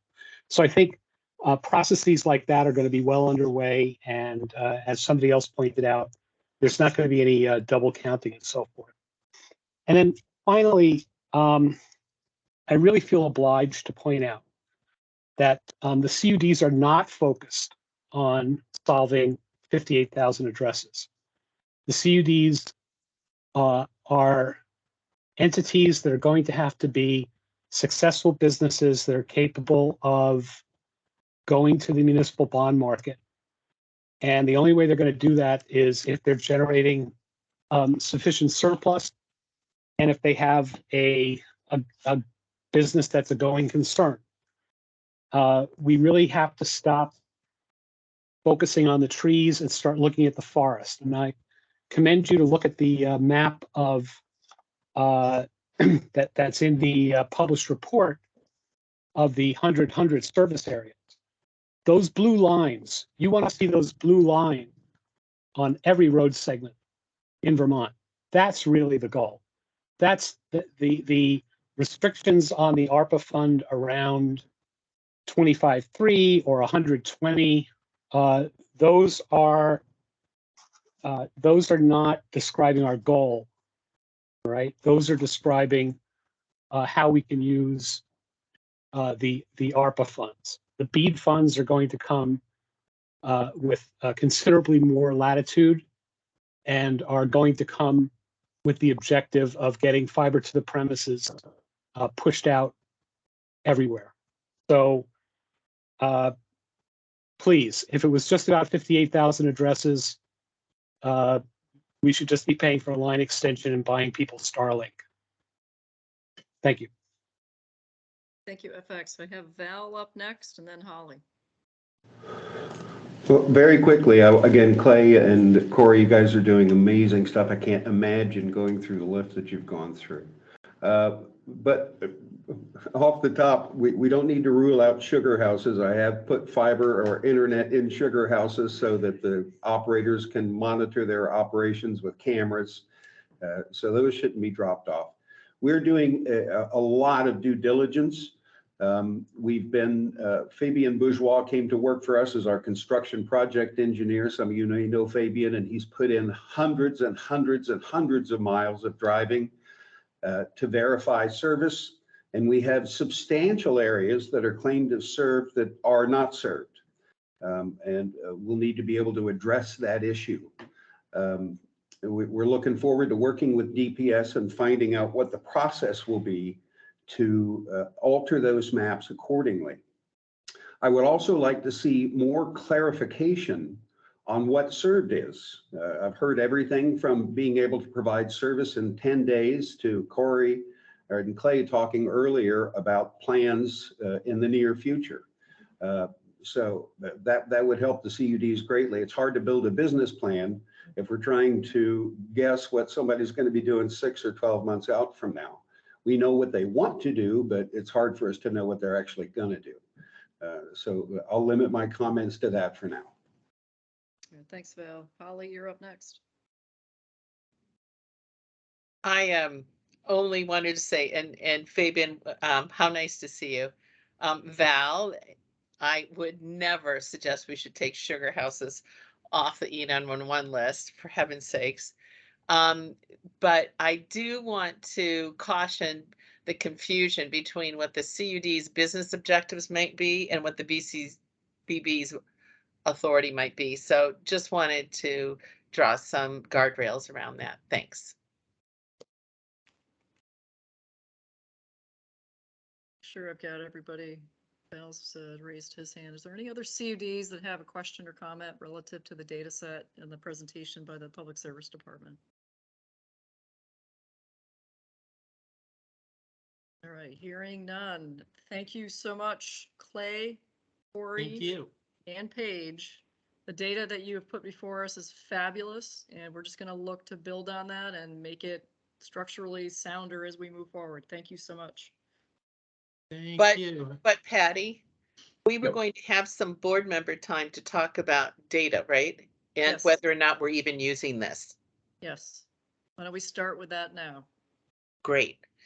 So we set an objective in 2021 to use funding to build out the un- and underserved locations as defined in a particular point of time. And that was the conversation we had at the time, and we wanted to measure against a static line in the stand.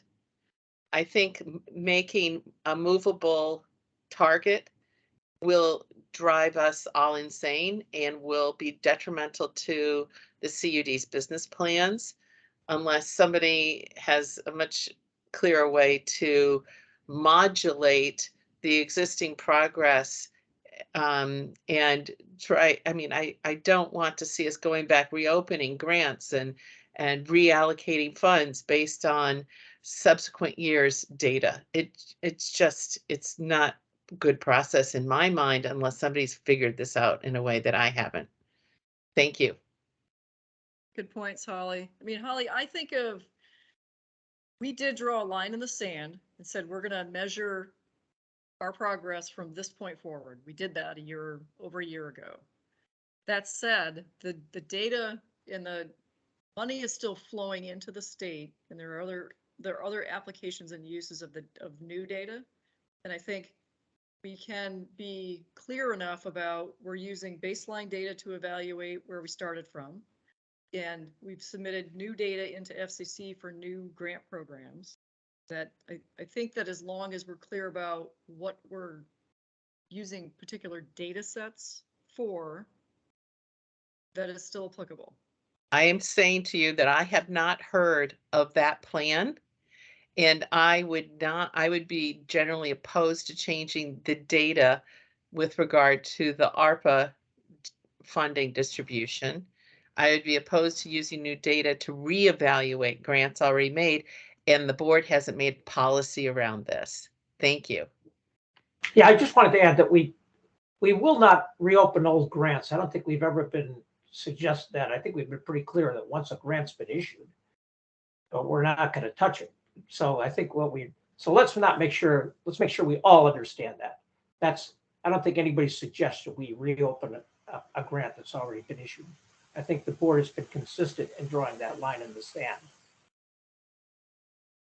So do you have a list of which data you're going to use for which grant programs going forward, Christine? And I would really like it if we got to the point, and this goes to our operations meeting of the 3rd, if we didn't just say, let's all agree and it's buried in the minutes in some place, but we actually have should be an easy policy to Yeah, have. I think that's our incidental overbuild policy. It's addressed there, and No, it's not. well, So- it says that we will consider the board will consider new data with the grant application. Well, Have I got that right, I'm Stan? just saying, I think that can be, a policy can be more clearly stated and isolated for this point. And that's going to be important because as these all new grant scenarios are going to be popping up, and these BEAD grants are going to be interesting to manage against the old ARPA initiatives. So for your own sanity, Christine, if not for the board sanity, I just think it'd be really great if we had a policy that we passed that said how we're measuring this grant project under Act 71. Then you want to come forward with a BEAD grant? Okay, this is the data that we're using under that program. So thanks. I feel like it may seem obvious today. Give it a year. That's true. That's a good comment, Holly. Laura, you're up.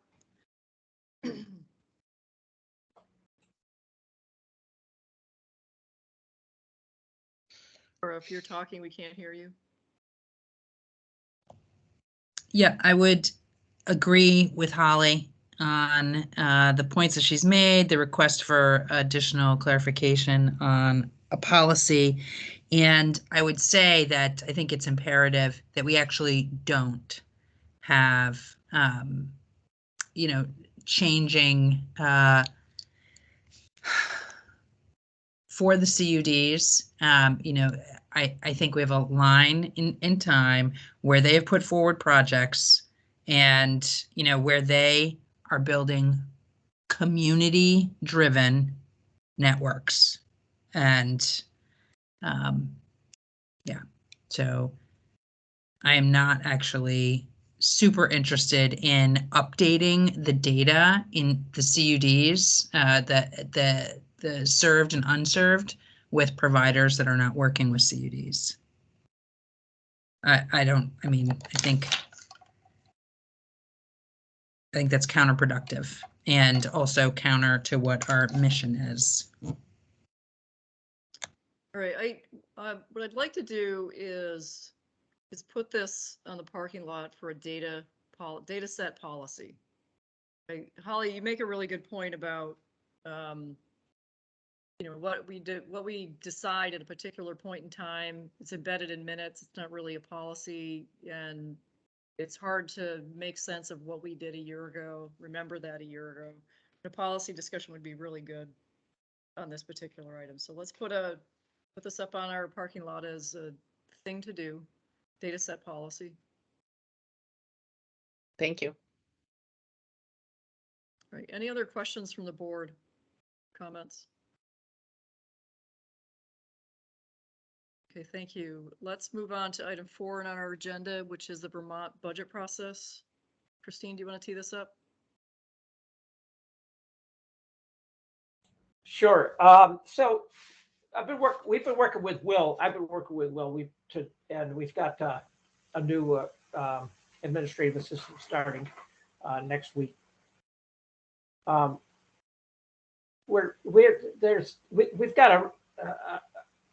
There's a real stress between how the state does budgeting. The state does budgeting on a cash basis. We have to do it on an accrual basis. The state budget process doesn't include federal funds. We need to include federal funds. So, it really is a challenge, and I think we've worked through it, how we present the financial information for the administration's budget process, and how we present useful information for the board. So Will's going to speak a little bit to this. I think we've worked through this successfully, but go ahead, Will. Sure. And as always, it's good to be back, and I'm glad to see that Rob is in my old job and bringing some of the broadband expertise that I often found wanting. But Christine summed up the issues pretty well. Basically, being a part of the PSD and a part of the administration, the Community Broadband Board is subject to financial oversight. Well, in theory, for all of the money that you have, but there's some important distinctions to that that I think will make this a lot easier to explain.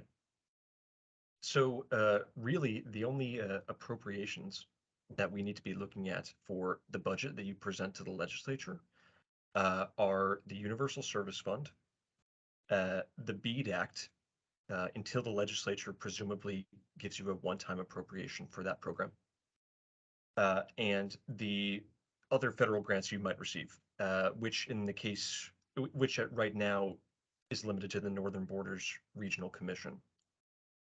And for the state budgets, what the PSD business office has done is break that down into basically the traditional line items that you think of. Smaller items like travel, per diem, supplies, and of course the biggest item being salaries and benefits, which as of right now is paid primarily out of the Universal Service Fund, budgeted accordingly. And then, your federal programs as well are slotted into those categories. So perhaps we'll take a pause there and see if there's any intermediary questions.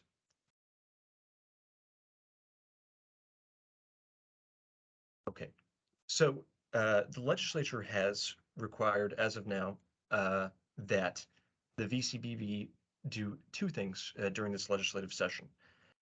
Because you're a new unit of the government, they'd like to see your budget for this year presented because it wasn't presented last year.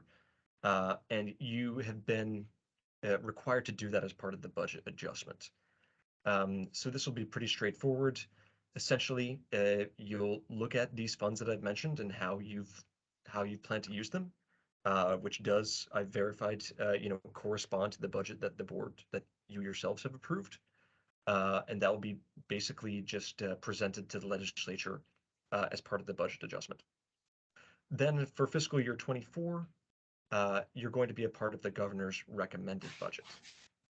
So we have projected the amounts well, working with, my understanding is Christine and Kristen work with the PSD business office to get these numbers for fiscal year 24, which basically will show the same thing, that the Universal Service Fund will be used to fund salaries, that federal funds will be used for grants and for contracts, and that's really the essence of it. What is not involved in this process is anything related to ARPA. Your American Rescue Plan money was appropriated to you as a one-time, and you are basically, as long as you follow federal guidelines, agency of administration guidelines, you can spend that money as you see fit, and it's not subject to annual state oversight. So in terms of the percentage of the budget that you as a board are tasked to craft, what's going to be presented to the state is actually only a little bit more than 5% of your total budget. And at that point, I'll pause again and see if there's any questions I might be able to answer. Okay, Laura, you have your hand up?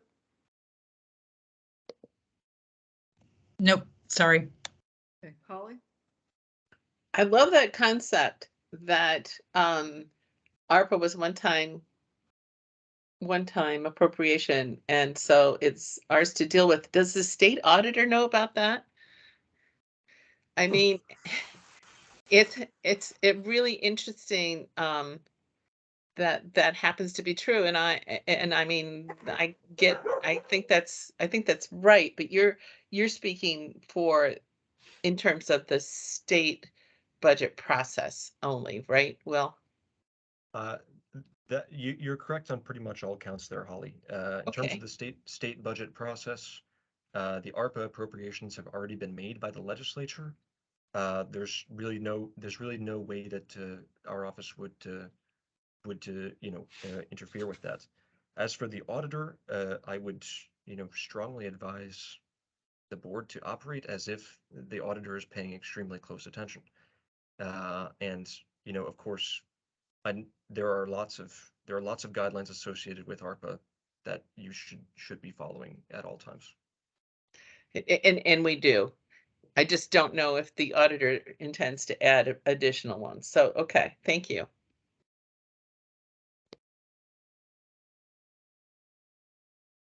All right, any other questions of Will? Hearing none. Thank you very much, Will. It's nice to see you.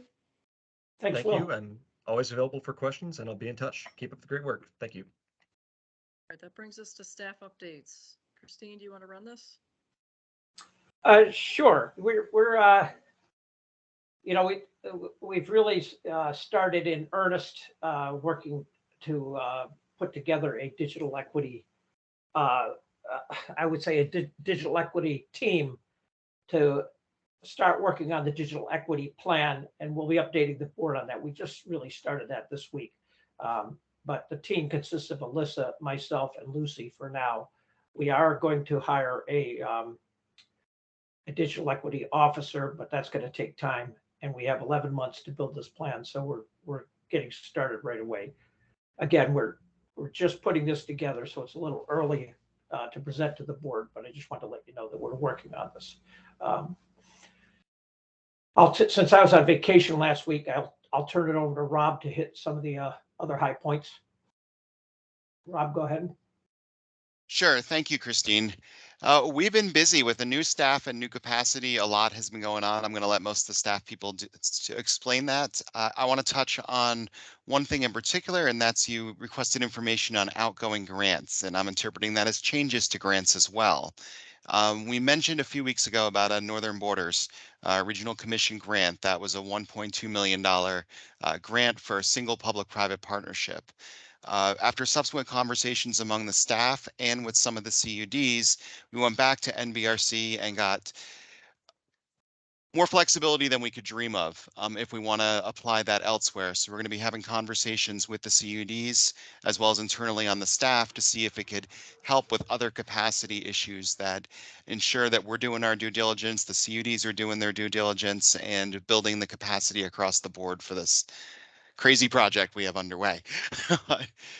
We've also been receiving quite a bit of media attention that Heron can speak about, speaking at different conferences. And the big news out of last week was we have a new CUD. There's now 10 of them now. Chittenden County, 5 towns voted with 89% of the votes in favor of creating a new CUD. We expect a few other towns to join afterwards. I should note this doesn't change anything in terms of the calculations of what's available to each CUD. It just takes what was the calculations for those towns and aggregates it into at the CUD level. So on that, Heron, do you have? Yeah, we'll skip Alyssa. Alyssa, you kind of saw the dashboard with Alyssa's report, but. So Heron, do you want to give a little overview of the media we've gotten? And that's one thing we've started integrating into our reports and the executive summary is links to different media attention. Yes, thanks, Rob. 3 main topics, I guess. Well, 2 main press releases since we had our last meeting. Last week we had the Chittenden County CUD vote.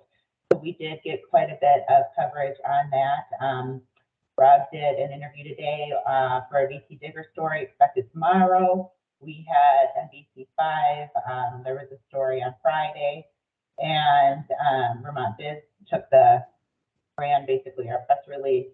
And then there was the workforce development press release we sent out the week before.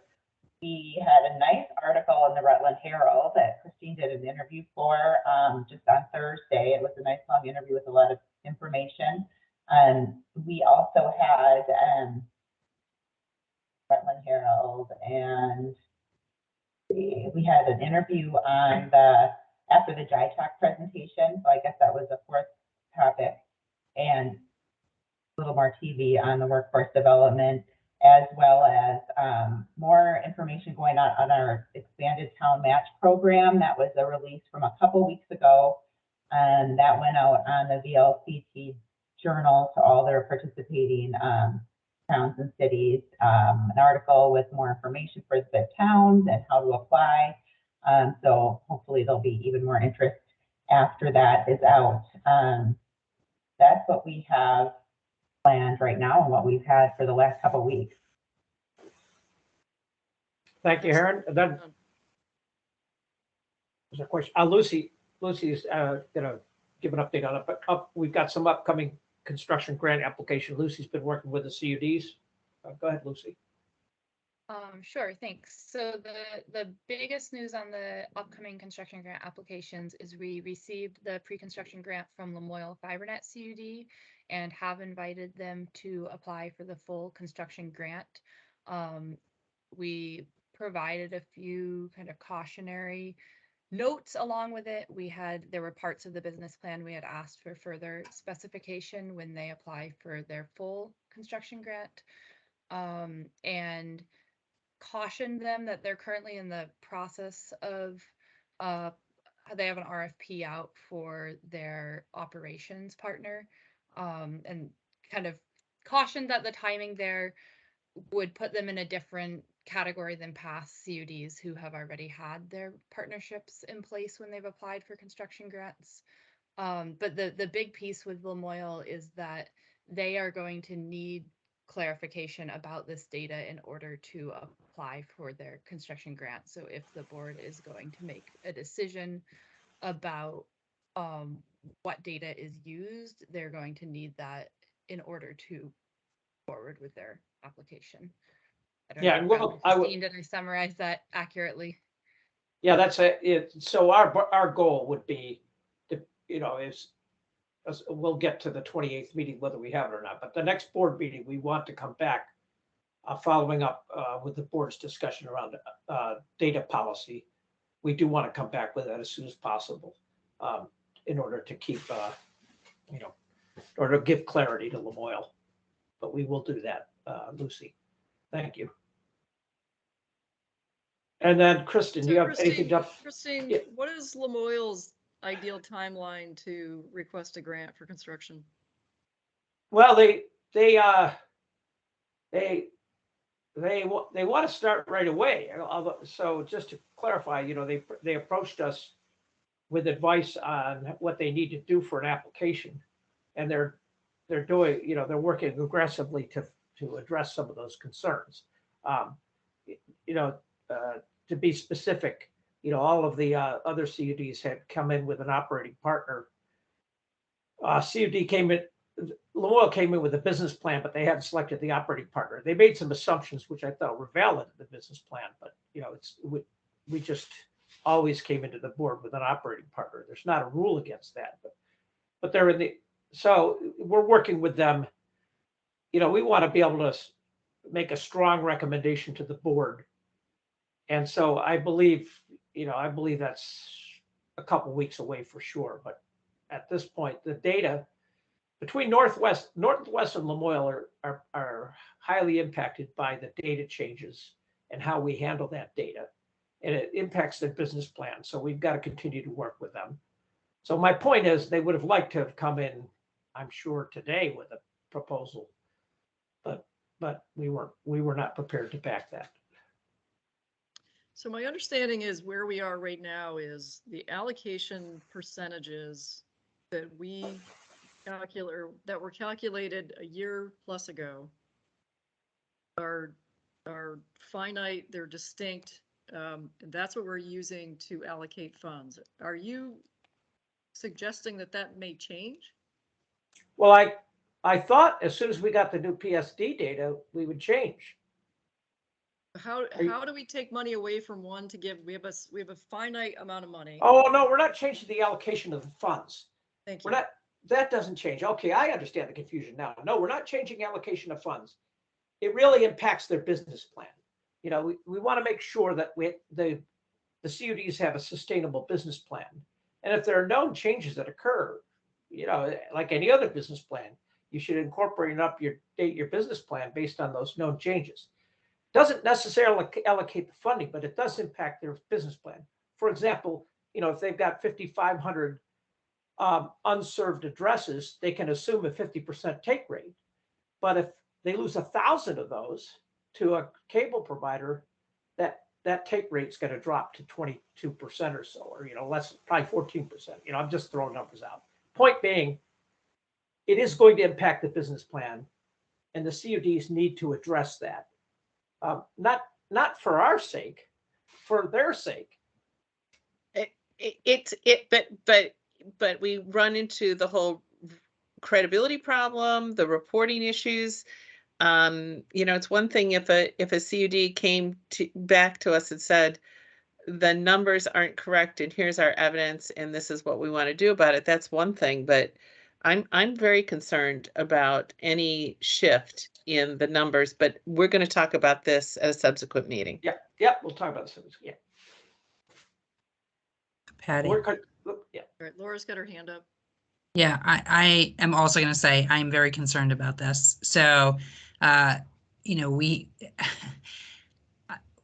so let me just speak really plainly about what's happening. Okay, so we have private providers that are trying to maintain the viability of their own networks and are building as fast as they can and have not come to terms with some CUDs.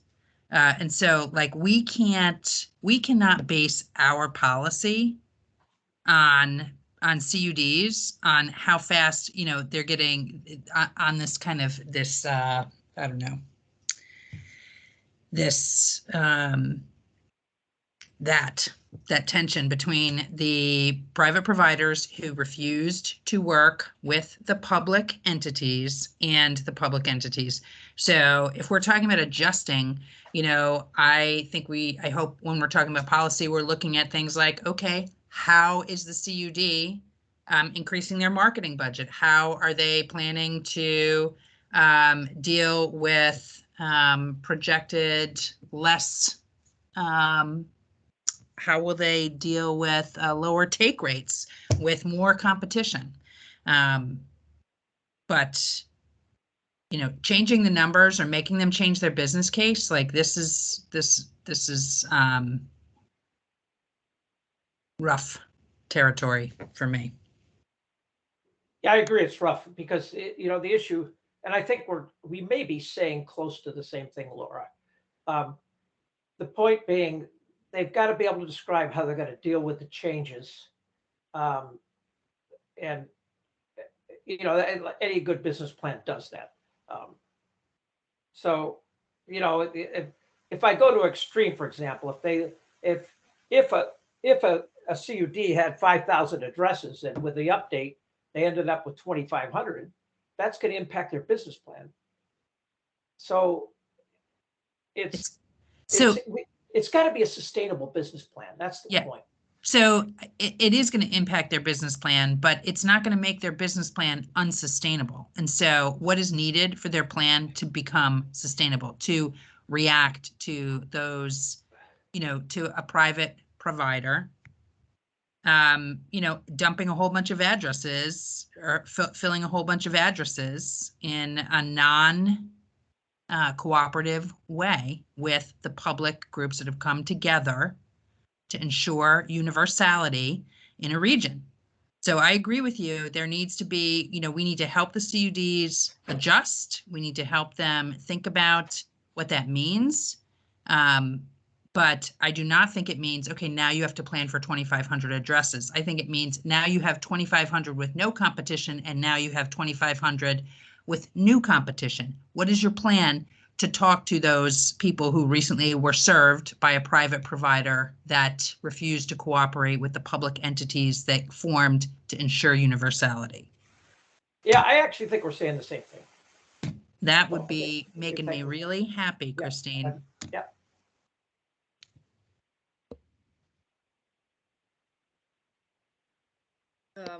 I see Aaron Calvin has a hand up, but I'm not recognizing Aaron. We're at a public comment will be later in the target at around 3:30, 3:40. All right, anything else in terms of staff updates? Christine, do you have an update on budget? Yeah, well, we don't have a, but this gets to the cash versus the accrual issue. With we're developed. I've done some work on on our contracting and we're fine. But the point is developing a report for the board. We have to do we have to build a complete separate budget process because the state works on a cash and we need to work on an accrual basis. So, Rob, when's Tracy start? I believe Tracy may start next Monday. I have to Okay, confirm, that's what I to thought. reconfirm. All right, so my commitment to the board is, in our first meeting in January, we will have regular reporting in place. I figured out how to do it. I've done, I've run the spreadsheets with our contract costs. So, and working with Will, I think we've got a process ironed out. Now we need to put it together and we'll rely on Tracy to do that. Okay. Anything else with staff updates? Kristen? Yep, I'll jump in real quick. I don't have a whole lot for you. Just wanted to give you an update as to where things stand as far as what I'm doing on my side of things. In terms of pending agreements that haven't been fully executed, there's 2 awards that you made, one to Southern Vermont and then also the pending with Waitsfield Champlain Valley Telecom. So those agreements are in process. Performance reporting monthly, all the 10-15 reports were provided and have been reviewed. There's nothing substantial there in terms of any areas of concern. We're continuing to monitor the investigation going on with ValleyNet. I don't have any additional information for you there either.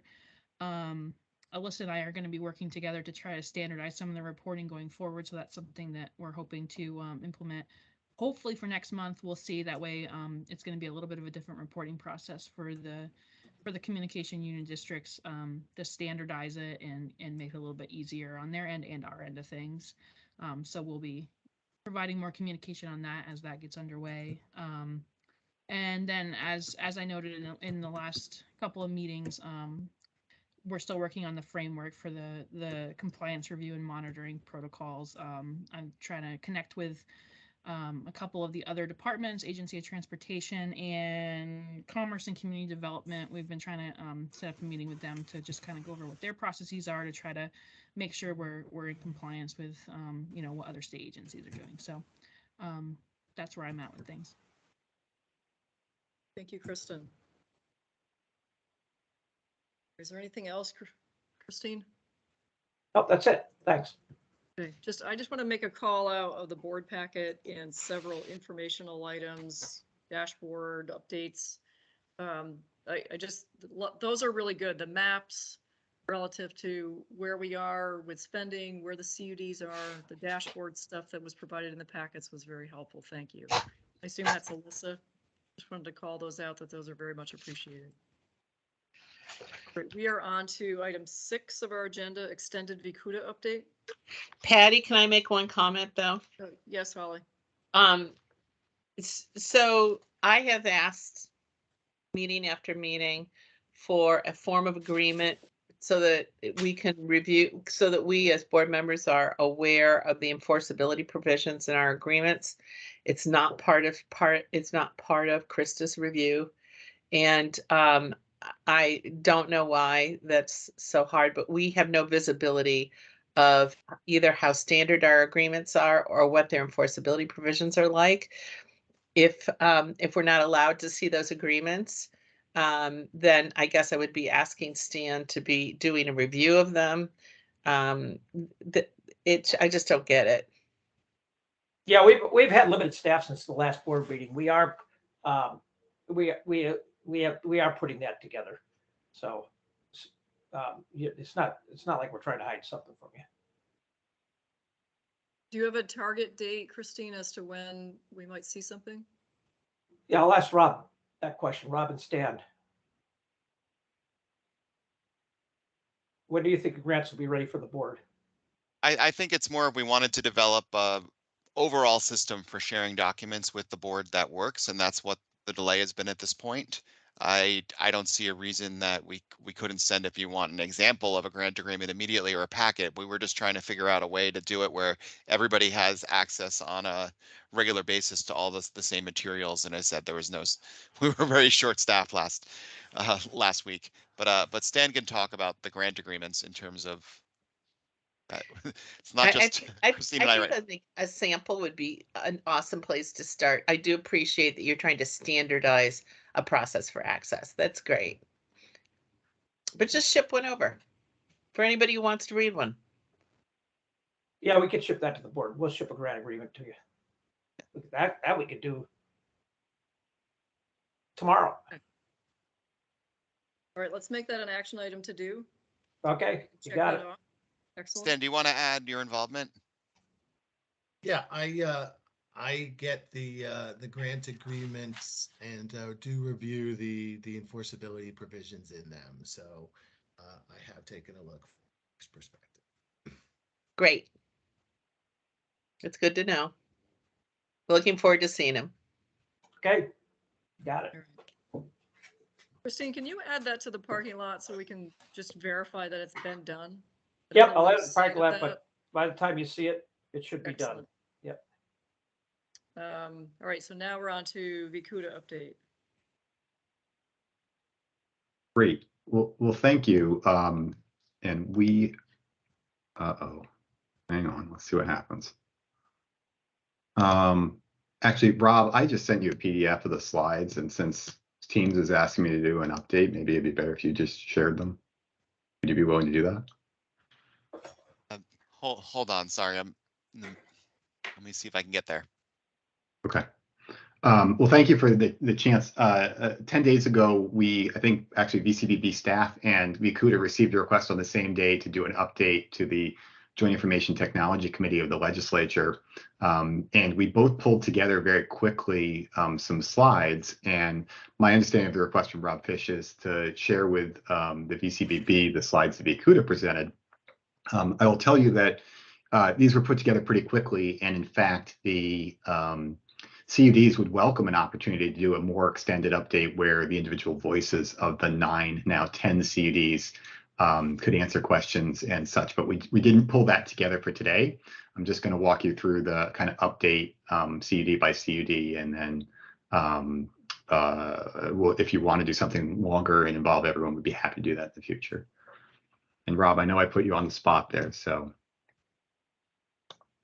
let's see if it's going to work. Slides are on the screen, so. Oh, you can see them, good. I can't, so I'll just keep going. Okay, so the first slide, you all know who Vikuda is. Our job is to aggregate the interests of all the municipal CUDs and share resources and voice consensus on major critical policy issues. I can't see the slides, Rob, so I'm just going to go to the second one. I, this morning, added in the Chittenden County CUD, which, as we mentioned, has 5 of the CUDs, but you know, the really amazing growth in these organizations, and particularly, you know, considering the hundreds of thousands of volunteer hours and hundreds of volunteers involved, we're making great progress in realizing the dream of Act 71. Next slide, please. My screen still just says RF on it. One thing that I thought was really important to share with Jai Talk is just, you know, coming from where I worked for an organization that worked with state and regional networks all across the country and are in various places in terms of interpreting federal policy and opportunity. You know, part of my reason in wanting to work with you all and my joy in coming to this job every day is that, you know, Vermont is ahead here, and it's really important to recognize that both the creation of the CUDs through the statute many years ago and then Act 79, you know, there are solid plans for universal broadband access and a thoughtful way to scale that across the state way before other states. There are many states who still don't have kind of a clear plan, let alone one that the legislature has adopted and has started to put into motion. So it's important to recognize that leadership. I think it's also very true that that creates Vermont as a national leader. And It's pretty easy to look at states that have more broadband or better coverage and say we're behind, but it's also really important to know that, this universal service plan and focusing on every address and every unserved location with a consistent and thoughtful approach that is driven from the bottom up grassroots is really unique. And you are ahead in terms of implementing that. There are others who are trying to, but it's really interesting to see. And obviously, of course, we're very proud of the momentum that's building now as the construction grants start to be issued. And you'll see that in the coming slides that, we're really starting to realize a lot of progress against the plan. So I'm just going to walk through several of the CUDs. This is a large sampling of the 9, but not all of them. Obviously, CV Fiber, which you all know is kind of in north central Vermont, has a very talented executive director on staff now in Janelle Smith. She has incredible experience and has really started to get things moving there. They are in the process of their first make-ready licenses and starting to do construction in various parts of their network. They have almost 400 miles worth of materials. That includes not only the fiber, but a lot of the other components that are necessary to build out the network in place. And continue to build on both the committed staff and volunteer professionals. And there's a little symbol there that I put on a number of these slides representing the fact that construction has started. So next slide. I still can't see. So NEK, I think, in the Northeast Kingdom has a very large challenge in terms of those graphs we saw earlier, in terms of the number of unserved and underserved in their territory. And they're making amazing progress, building the team and beginning to implement against it. New staffing that recently has been announced includes a full-time bookkeeper and grant manager, the community relations manager. I think that's Netta sitting at the table there. And a part-time treasurer, and they are posting for a CFO, a GIS specialist, and a couple of other positions. In addition to the $16 million and $5 million, $21 million in grant construction grants that they've already received, they've also applied for another $23.3 million, which you're aware of through the Department of Agriculture, RUS program. And have received some loan approval. So you're really aggressively looking at different and creative funding sources to build out against their plan. They have started construction. The same symbol here again, 13 miles added for a total of 34 with service to 432 premises. That's a small number. But for those of you that have built networks, it's a huge thing to get your first customer because all the back-end infrastructure has to be in place to get that going, and now showing steady progress against the plan. So this is really great. And there's some warehousing which they've spread out given the size of their territory.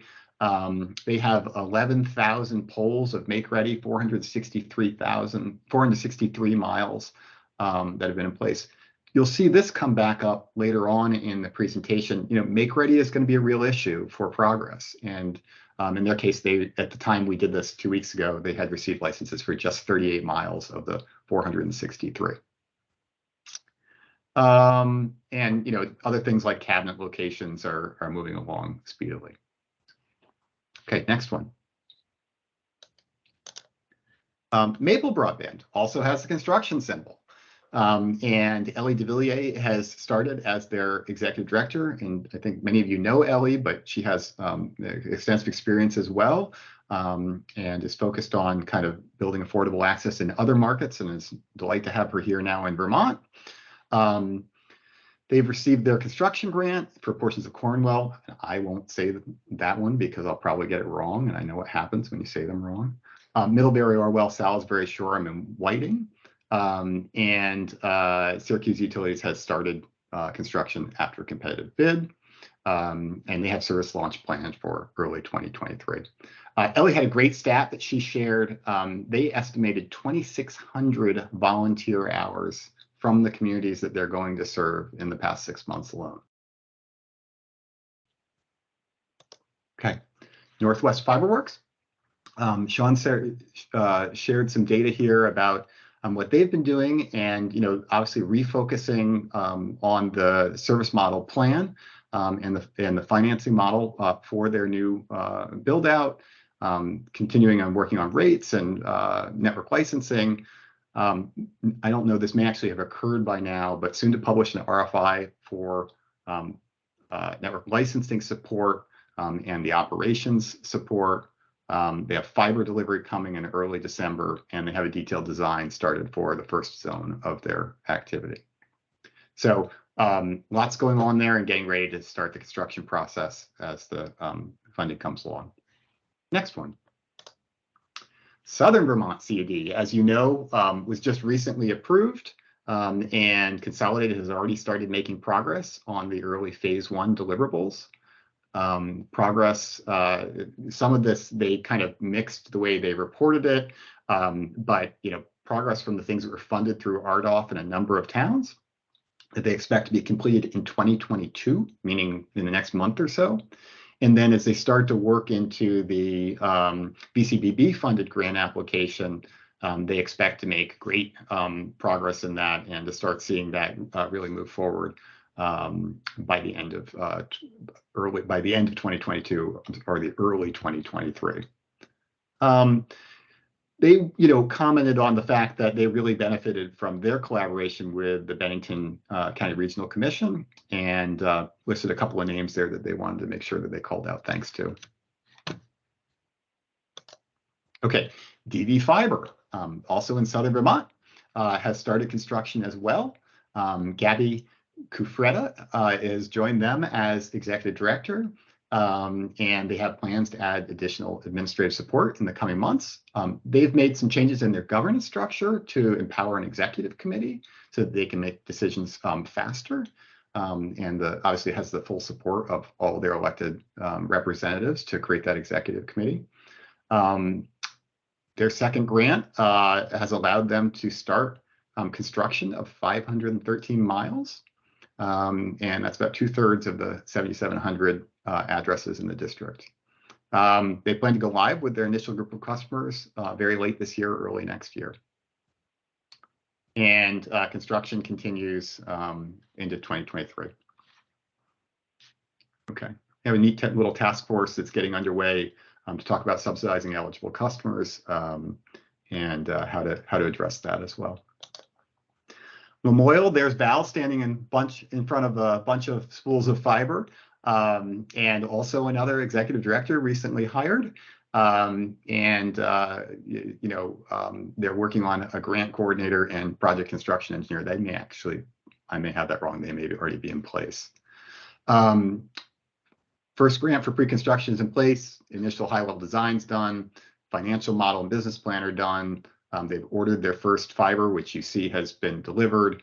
They're in the process of an RFP for design build and operations, and are moving towards construction in the application for the grant that was talked about a few minutes ago.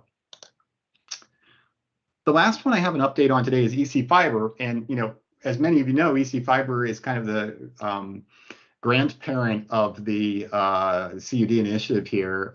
23 towns are either complete or being completed. They have constructed over 1,700 miles of fiber, serving over 7,500 customers. One of the things that's unique about EC Fiber that is they have funded this through municipal bonding, and have been able to show both that you can borrow the money for a project like this and accrue the necessary revenues to both support the bonds and to continue to support the network. And it's kind of a really important model for the rest of the CUDs as you think about long-term sustainability and acquiring capital outside of the government grant process. New service areas, Hartford, West Hartford are done. White River Junction, Wilder, Keachie, and Hartford Village are under construction. And they have admitted Fairleigh, West Fairleigh, and Bradford, and construction is underway. So there's a lot of work going on here. I put a picture of a pole here just to also highlight the role EC Fiber plays in kind of helping the other CUDs we all gain a lot from their experience in kind of the inner workings of things like, make ready and pole attachment stuff, and greatly appreciate the work that the founders at EC Fiber have done to help the other CUDs along. I put a slide in. There are, of course, and I think FX said it earlier, managing telecom construction projects is an art form, and there are always many, many risks and challenges that we're facing any given day. But kind of at the very high level, here's some that I think all the CUDs are thinking about these days. Of course, what we talked about early in the meeting, kind of what the impact of the FCC mapping program and IIJ BEAD will be on Vermont. And in particular, this will feed into the last one about the potential funding gap.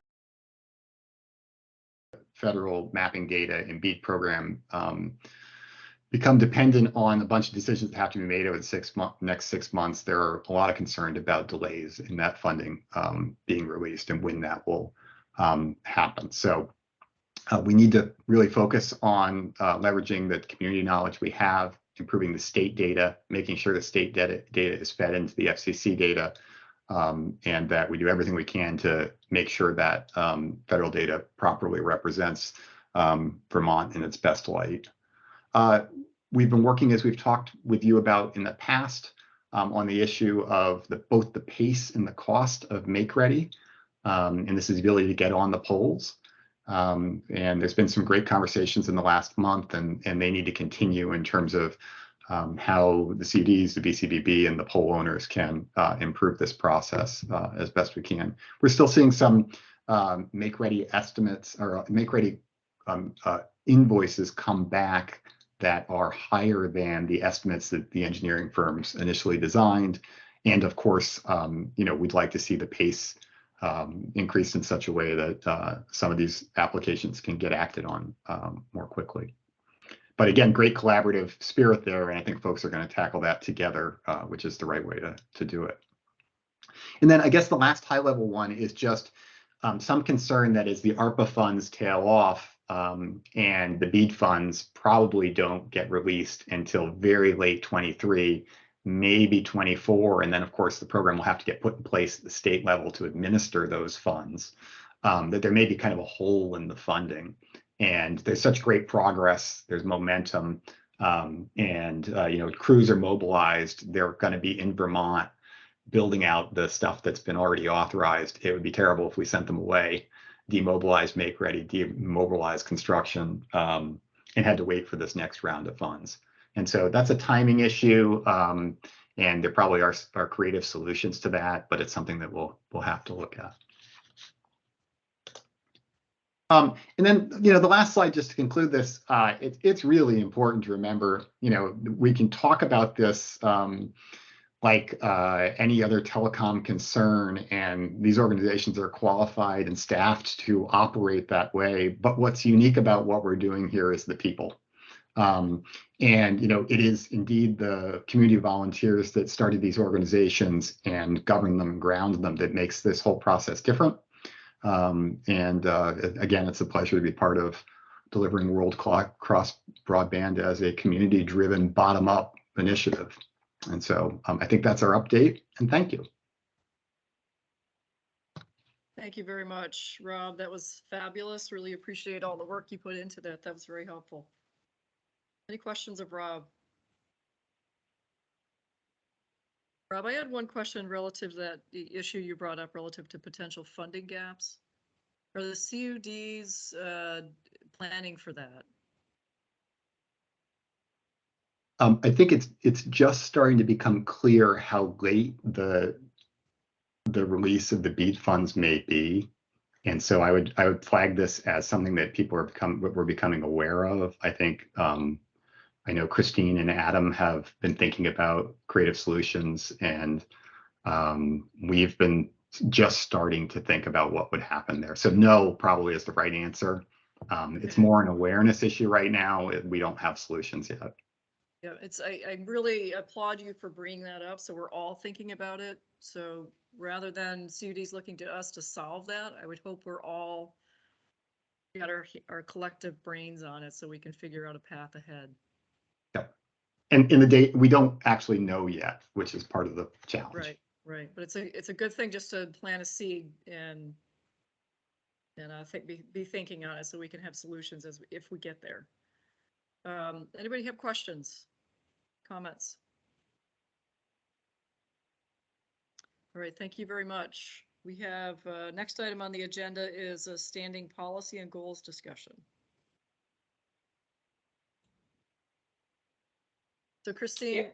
go ahead. Well, I think one of the things we wanted to hammer out here, you know, if we're going into a monthly board meeting, let's agree on some policies around the packet and when it comes out and timing and all that. And my suggestion is that we get you the packet no later than 5 working days before the board meeting. And I guess I'd like to hear from the board what your expectations are in terms of that. This was a standing agenda item that the board actually asked for on the agenda. Yeah, so administratively, I look at the timing of when we get the packet before the board meeting as an administrative item. And if you can get it 5 business days beforehand, that would be great. Yeah. There's that balance of too early because then the data becomes stale. But I think 5 business days is, I think that is, that's a good target to work from.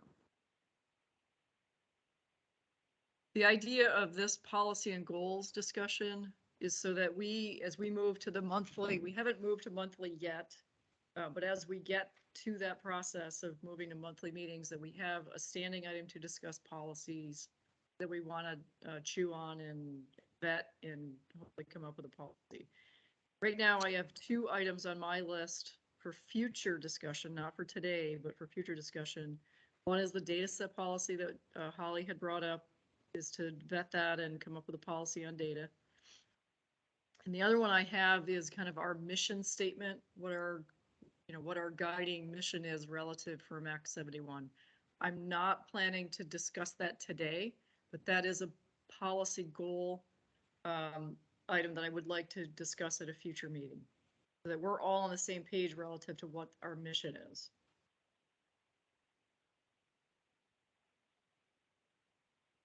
So right now we have 2 items in the future that we'll address at least one of them hopefully at the next meeting. And I just bring this up to the other board members. If you have a particular policy item that we need to discuss, this is a placeholder for us to have some dialogue around those issues.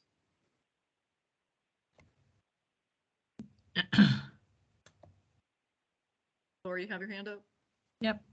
So I would love us to just have a kind of high level communications policy, and the important aspects of that for me are just when the board is notified about public communications and who on the board. You know, maybe it's not the whole board, maybe it's just the chair, you know, whatever. But I would like us to have kind of I don't know if it's a policy or a procedure or whatever, but something where, and then also grant policy. And again, I would consider it a failure if this board was combing through the weeds of grants, but like really articulating what it is that we want to see and when we want to see it before it is submitted. Yeah, okay. Can I ask, Laura, this communication policy, I'm not sure I understand. I think there's something here that you want to talk about that because we said last time, we said we would give the board, you know, we would send out the press releases to the board ahead of time. Is that not adequate? No, I think that's what I'm looking for. Okay. I don't know if there are other items that, you know, other staff. So, you know, like if we come to an agreement, with the governor on something, the board should not be the last person to, last group to know, or, not even the 10th group to know. So I don't know that we need a policy. Maybe we do need a policy, but just wanting to be clear, because I think with clarity, it provides a much smoother runway for staff and a lot less questions. Yeah, I could put something in writing. I just wanted to make sure I wasn't missing Yeah. something here. I think we're in sync. Yep. Yeah, I think this might be a really good one to tee up sooner than later, because I think it's easy for us to get our hands around it. It's kind of like a checklist item, Christine, to say, if we're going to do a press release, here are the boxes you and staff have to check. Yep. And Chris, so with press releases, I would also consider, like, when you are making testimony at the State House, that is like a press release, because that's public. So, who gets notified about that? And I know how that rolls. Like, Christine, we'd like you to testify in 10 minutes. I would like you to send Patty an email and say, I'm going to testify in 10 minutes if you can. It doesn't mean Patty needs to respond, but those can be pretty, and the board may not support that position, but those are the types of things that I am thinking about in terms of public statements, just how and when. The board may not agree with me on the how or the when, but just that we have articulated how and when the board finds out about public statements that we are making, which would include testimony or press conferences. Like, Christine, we'd like you to come to the governor's press conference. I would like you to let Patty know that. You know what I mean? Like, well, it's just as easy for me to notify the whole board as or whatever. Whatever. Yeah. But that's the type of thing that I'm talking about. I do not see any problem with this. Procedure, policy, whatever we want to call it, whatever procedure data set we come up with on this, it needs to be both manageable to staff and appropriate for the board. Just for example, tomorrow we've got an interview with 7 days. That's not what I'm talking about necessarily. Okay. So right, so we need to Well, strike a balance, but the thing at the end of the day is we will all agree to, here's the procedure, here's the steps, here's the process, and we all know what the game plan is, how we're playing. Okay. Right. So if the interview, Laura, if the interview is 7 days, is not what you're talking about. You're talking about only when the VCBB is issuing a statement. Which happens anytime Christine is called to a press conference or to testify. I mean, yeah, sure. 7 days has called and Christine's going to be doing a story on X, or they've said they're doing a story about X. It'd be great to know that, but I don't want to invite micromanagement, but I also want to prevent any surprises. That's well said. And we can, let's put it as a to-do to come up with a communication procedure plan. I have a related but different question. I don't think that the VCBB has a separate web page, separate from the department web page. Do we? No, we don't, and we're told we can't have one. Huge mistake on their part. Okay, that's sometimes a place where news items are. A repository for news items can be a website or something like that. Oh yeah, well, we do put everything on that. All of our press releases are there. Okay. We have a portion of the state's website directed to us, correct? Oh, well, I mean, Rob's saying we can have a separate web page. All right. Well, do we want to? I guess if I didn't realize that. I was told earlier on that we couldn't, but I've been told a lot of things. But yeah, I do think it's something that staff might want. I mean, it's more work, but if we're doing more communication, there's a place to run an updated dashboard. It's a place to post stories. And it's a place to provide direct information to CUDs and maybe even aggregate information about CUDs. So it's worth, and if you're interested in this idea that Vermont and the VCBB is setting the pace for others in the country, it also is it could be a lot more inviting than combing through the Department of Public Service webpage. So I'm gonna jump in, and I'm just gonna challenge us on that pursuit of our own separate webpage, because I think that's a whole level of staff activity that we'd have to staff up for. I'm not necessarily. Patty, I'm not clear on what Heron's scope of work is.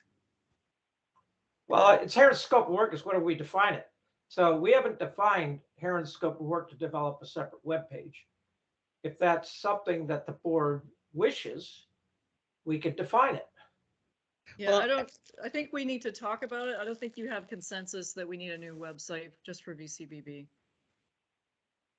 We can talk about that as a future agenda item, but I'm not seeing that we need a separate website. I'm happy to be open-minded, but I think it's a discussion that we would have to have as a group to figure out, do we need it?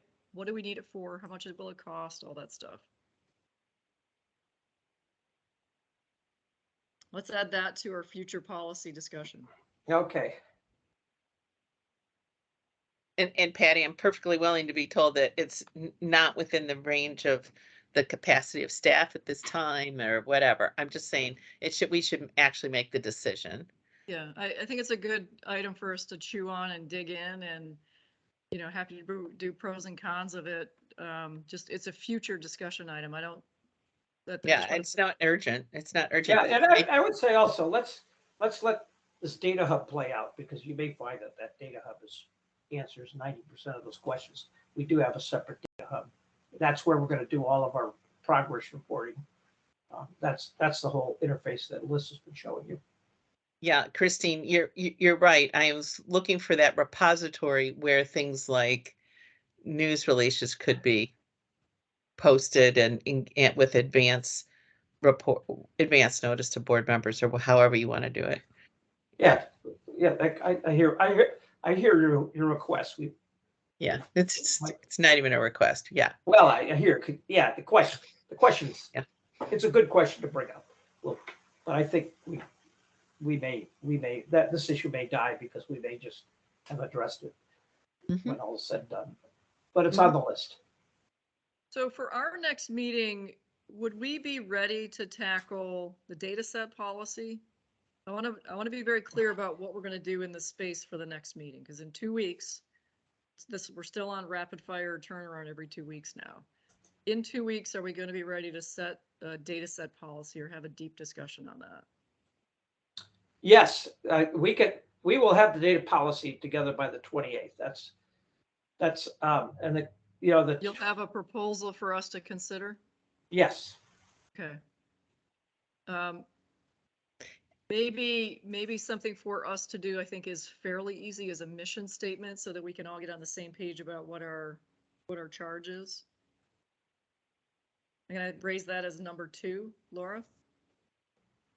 Yeah, so with the data, I would just hope that we would involve the CUDs in the development, or at least get their input on the development of that policy, or that we're clear that we're all going to see it for the first time next week. But either having them weigh in before or after we see it.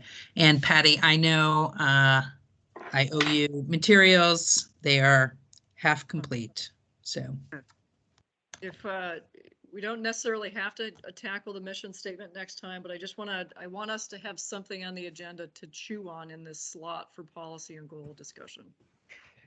My guess is that the data set will take up every moment.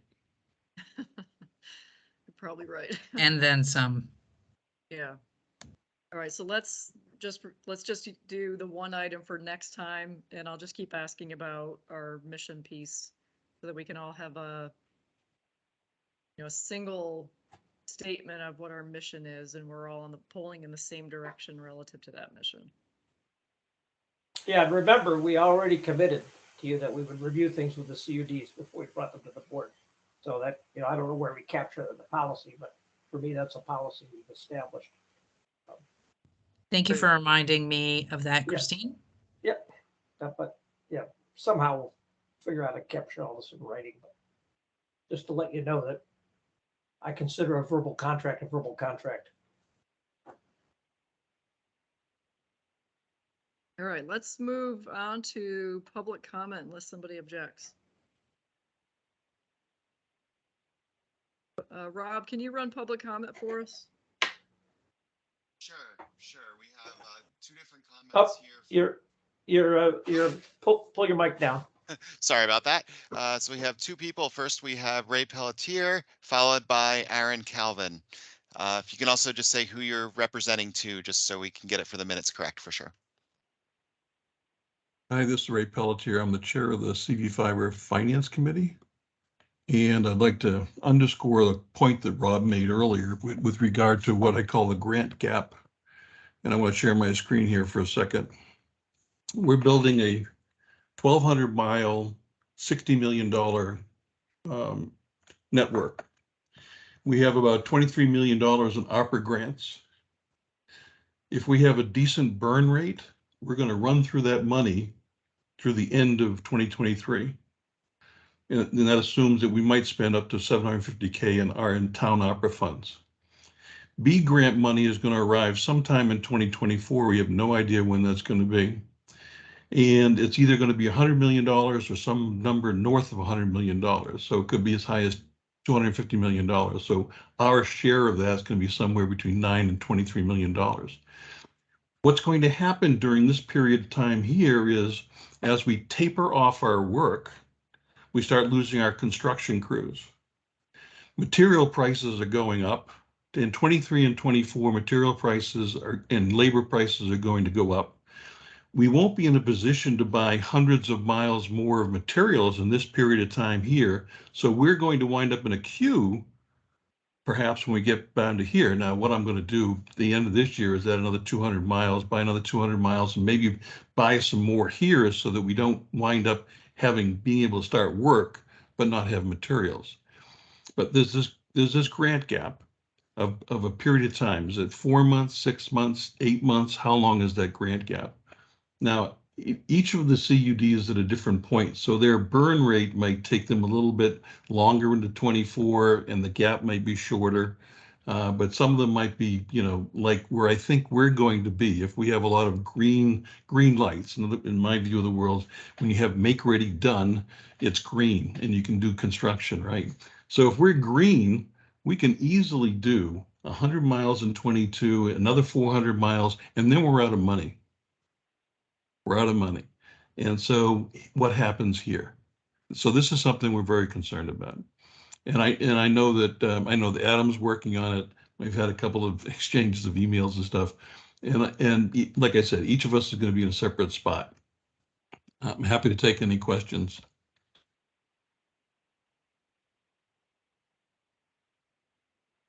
I've stunned you all into silence. Well, there's a few questions one can ask that it all begs for solutions, and the identifying this in a relative framework of time is important. I don't know that there's any way to get BEAD grant money earlier. I think that it goes to the idea of what other federal programming is available for your direct application. And I don't know, Christine, whether you have a way collaborating with Vukuda or not to be posting alternative resource opportunities. I'm thinking of Christine and in the NEK and how, Krista, and how she was finding some other grant funding sources to help bridge. What a challenge, Ray. Thank you for bringing it to our attention. Let's see, stop sharing. Okay,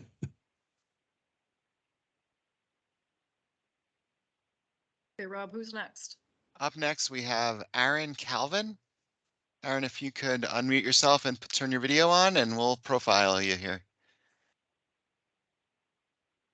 Hello, Aaron Calvin here with the News and Citizen newspaper in Lamoille County.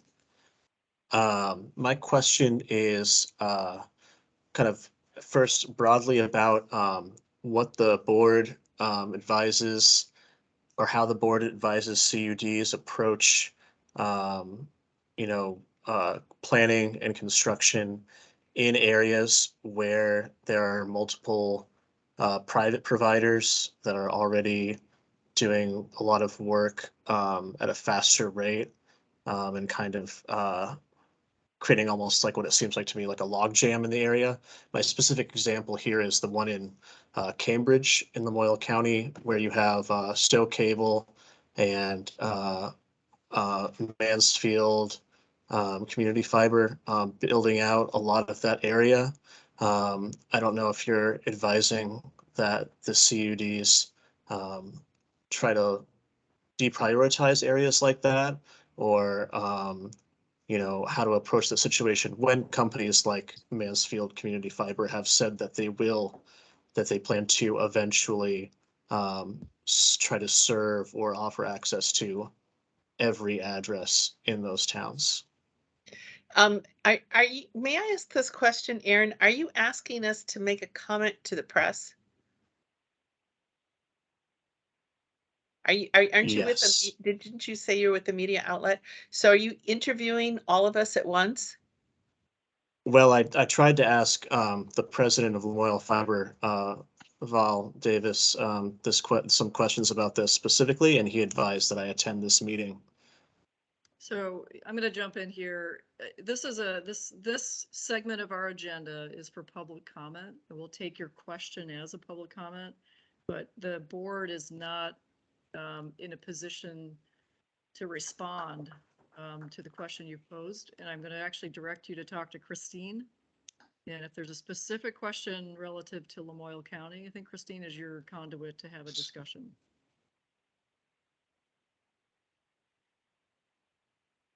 So we certainly appreciate the question, but it's being aired in public comment, but the board is not in a position to respond to that. Okay. But I encourage you to follow up with Christine, and you guys can have a one-on-one discussion. You can interview Christine. Okay. Sounds good. Thank you, Aaron. All right, who's next? Okay, Irv. Thank you. I'm trying. Irv Tomei, former chair of EC Fiber, currently on the executive committee. I guess we have to commend that reporter for his initiative. More seriously, I strongly concur with the comments from, I think it was Laura Sibilia and Holly Grossner, that the situation as existed on the ground when the VCBB began operations is the target to which each CUD has to deal with. It is also true that the business plan probably has to recognize the increased challenge of competition with a competitor that wasn't there in that particular territory at the beginning. There's a term for this. I haven't heard it yet. We're dealing with underbuild. We need not be worried about overbuilding a competitor that wasn't even there yet. That competitor is underbuilding the CUD now. Just a framing. I wanted to compliment both the PSD folks and Stone Environmental and all the board for the data we've seen today. And I had a question. When I think I heard Stone Environmental say that the dashboard that they were developing would soon be available to board members. As a CUD execcom member, I would like to know when we might be able to look at those maps of our individual districts. I hope sooner rather than later. Yeah, to answer your question, that we're targeting the 1st of January to be available for both the board and the CUDs. Oh, First week of January, so. Okay. that is a long time out. Those maps would be really helpful to be able to have a preliminary review of the map component in particular of those dashboards. Thank you. Thank you, Irv. Anybody else, Rob? That appears to be everybody. Going once. Anybody else? That's the end of public comment. Okay. All right, let's move on to parking lot. Yeah, I apologize. The parking lot didn't get the packet, but I'll bring it up here and make sure that captured everything with the board. So I'll share my screen and let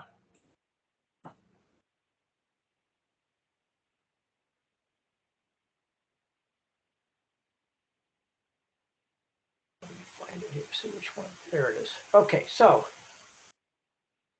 we've got quite a few items that have been picked up in the last couple of meetings and this meeting, and I want to make sure we've captured everything. So the approach to the mapping and the strategy for challenging the FCC, we're looking at a plan in January. We've still got a lot of work to do on that because it's not quite clear what FCC is going to accept for a challenge. We on the define the audit criteria post-award grant reporting and review process. We presented the memo on October 31st. Any additional reporting requirements will be shared with once the new form is updated and the staff create a dashboard for tracking. We don't have the BEAD requirements yet, and we'll also share the grant, as we said, within the next 24 hours with the board. We're going to invite the federal delegation to future board meeting. We could probably do that the 28th if if they're available. The workshop is scheduled for uniform guidance. A policy to address enforceability with any of the partners and the CUDs. We have to, I think we've established that policy, but we need to put it in writing for the board. Grant template will be shared. We're going to do that, like I say, in the next 24 hours. Finalize a subsequent overbuild policy. We're working on that.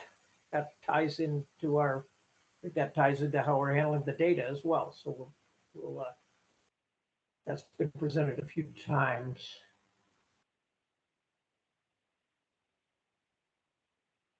Include a placeholder for budget update, dashboards, and policy goals. A discussion on all board agendas. We're doing that. We're adjusting the packet timing. Data set policy will present on the 28th. I'm not sure when we're going to, I think this is a board issue, alignment of VCBB mission statement based on Act 71. I'm not sure where the board wants to go on that. And create a communication procedure plan for board notification. We could do that by the 28th as well. I'll put that in there. Did I miss anything? So a separate website said that. Okay. I think that's everything. Anybody else chime in on things that should be on the parking lot?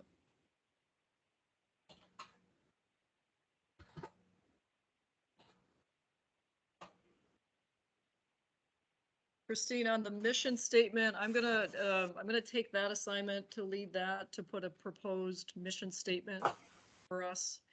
I don't know that I'll be ready for the next meeting, but within 2 months, we'll have something done on mission statement. Okay. Put my name next to that. You got it. Anything Thank else you. for parking lot?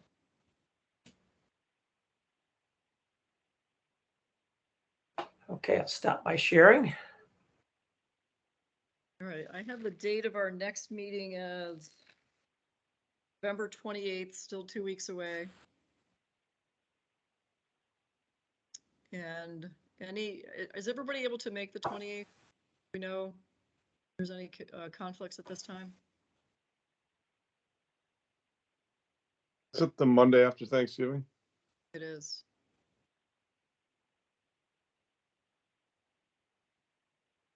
On my calendar. Yep, me too. All right. So it sounds like at least the 4 of us will be here for that meeting.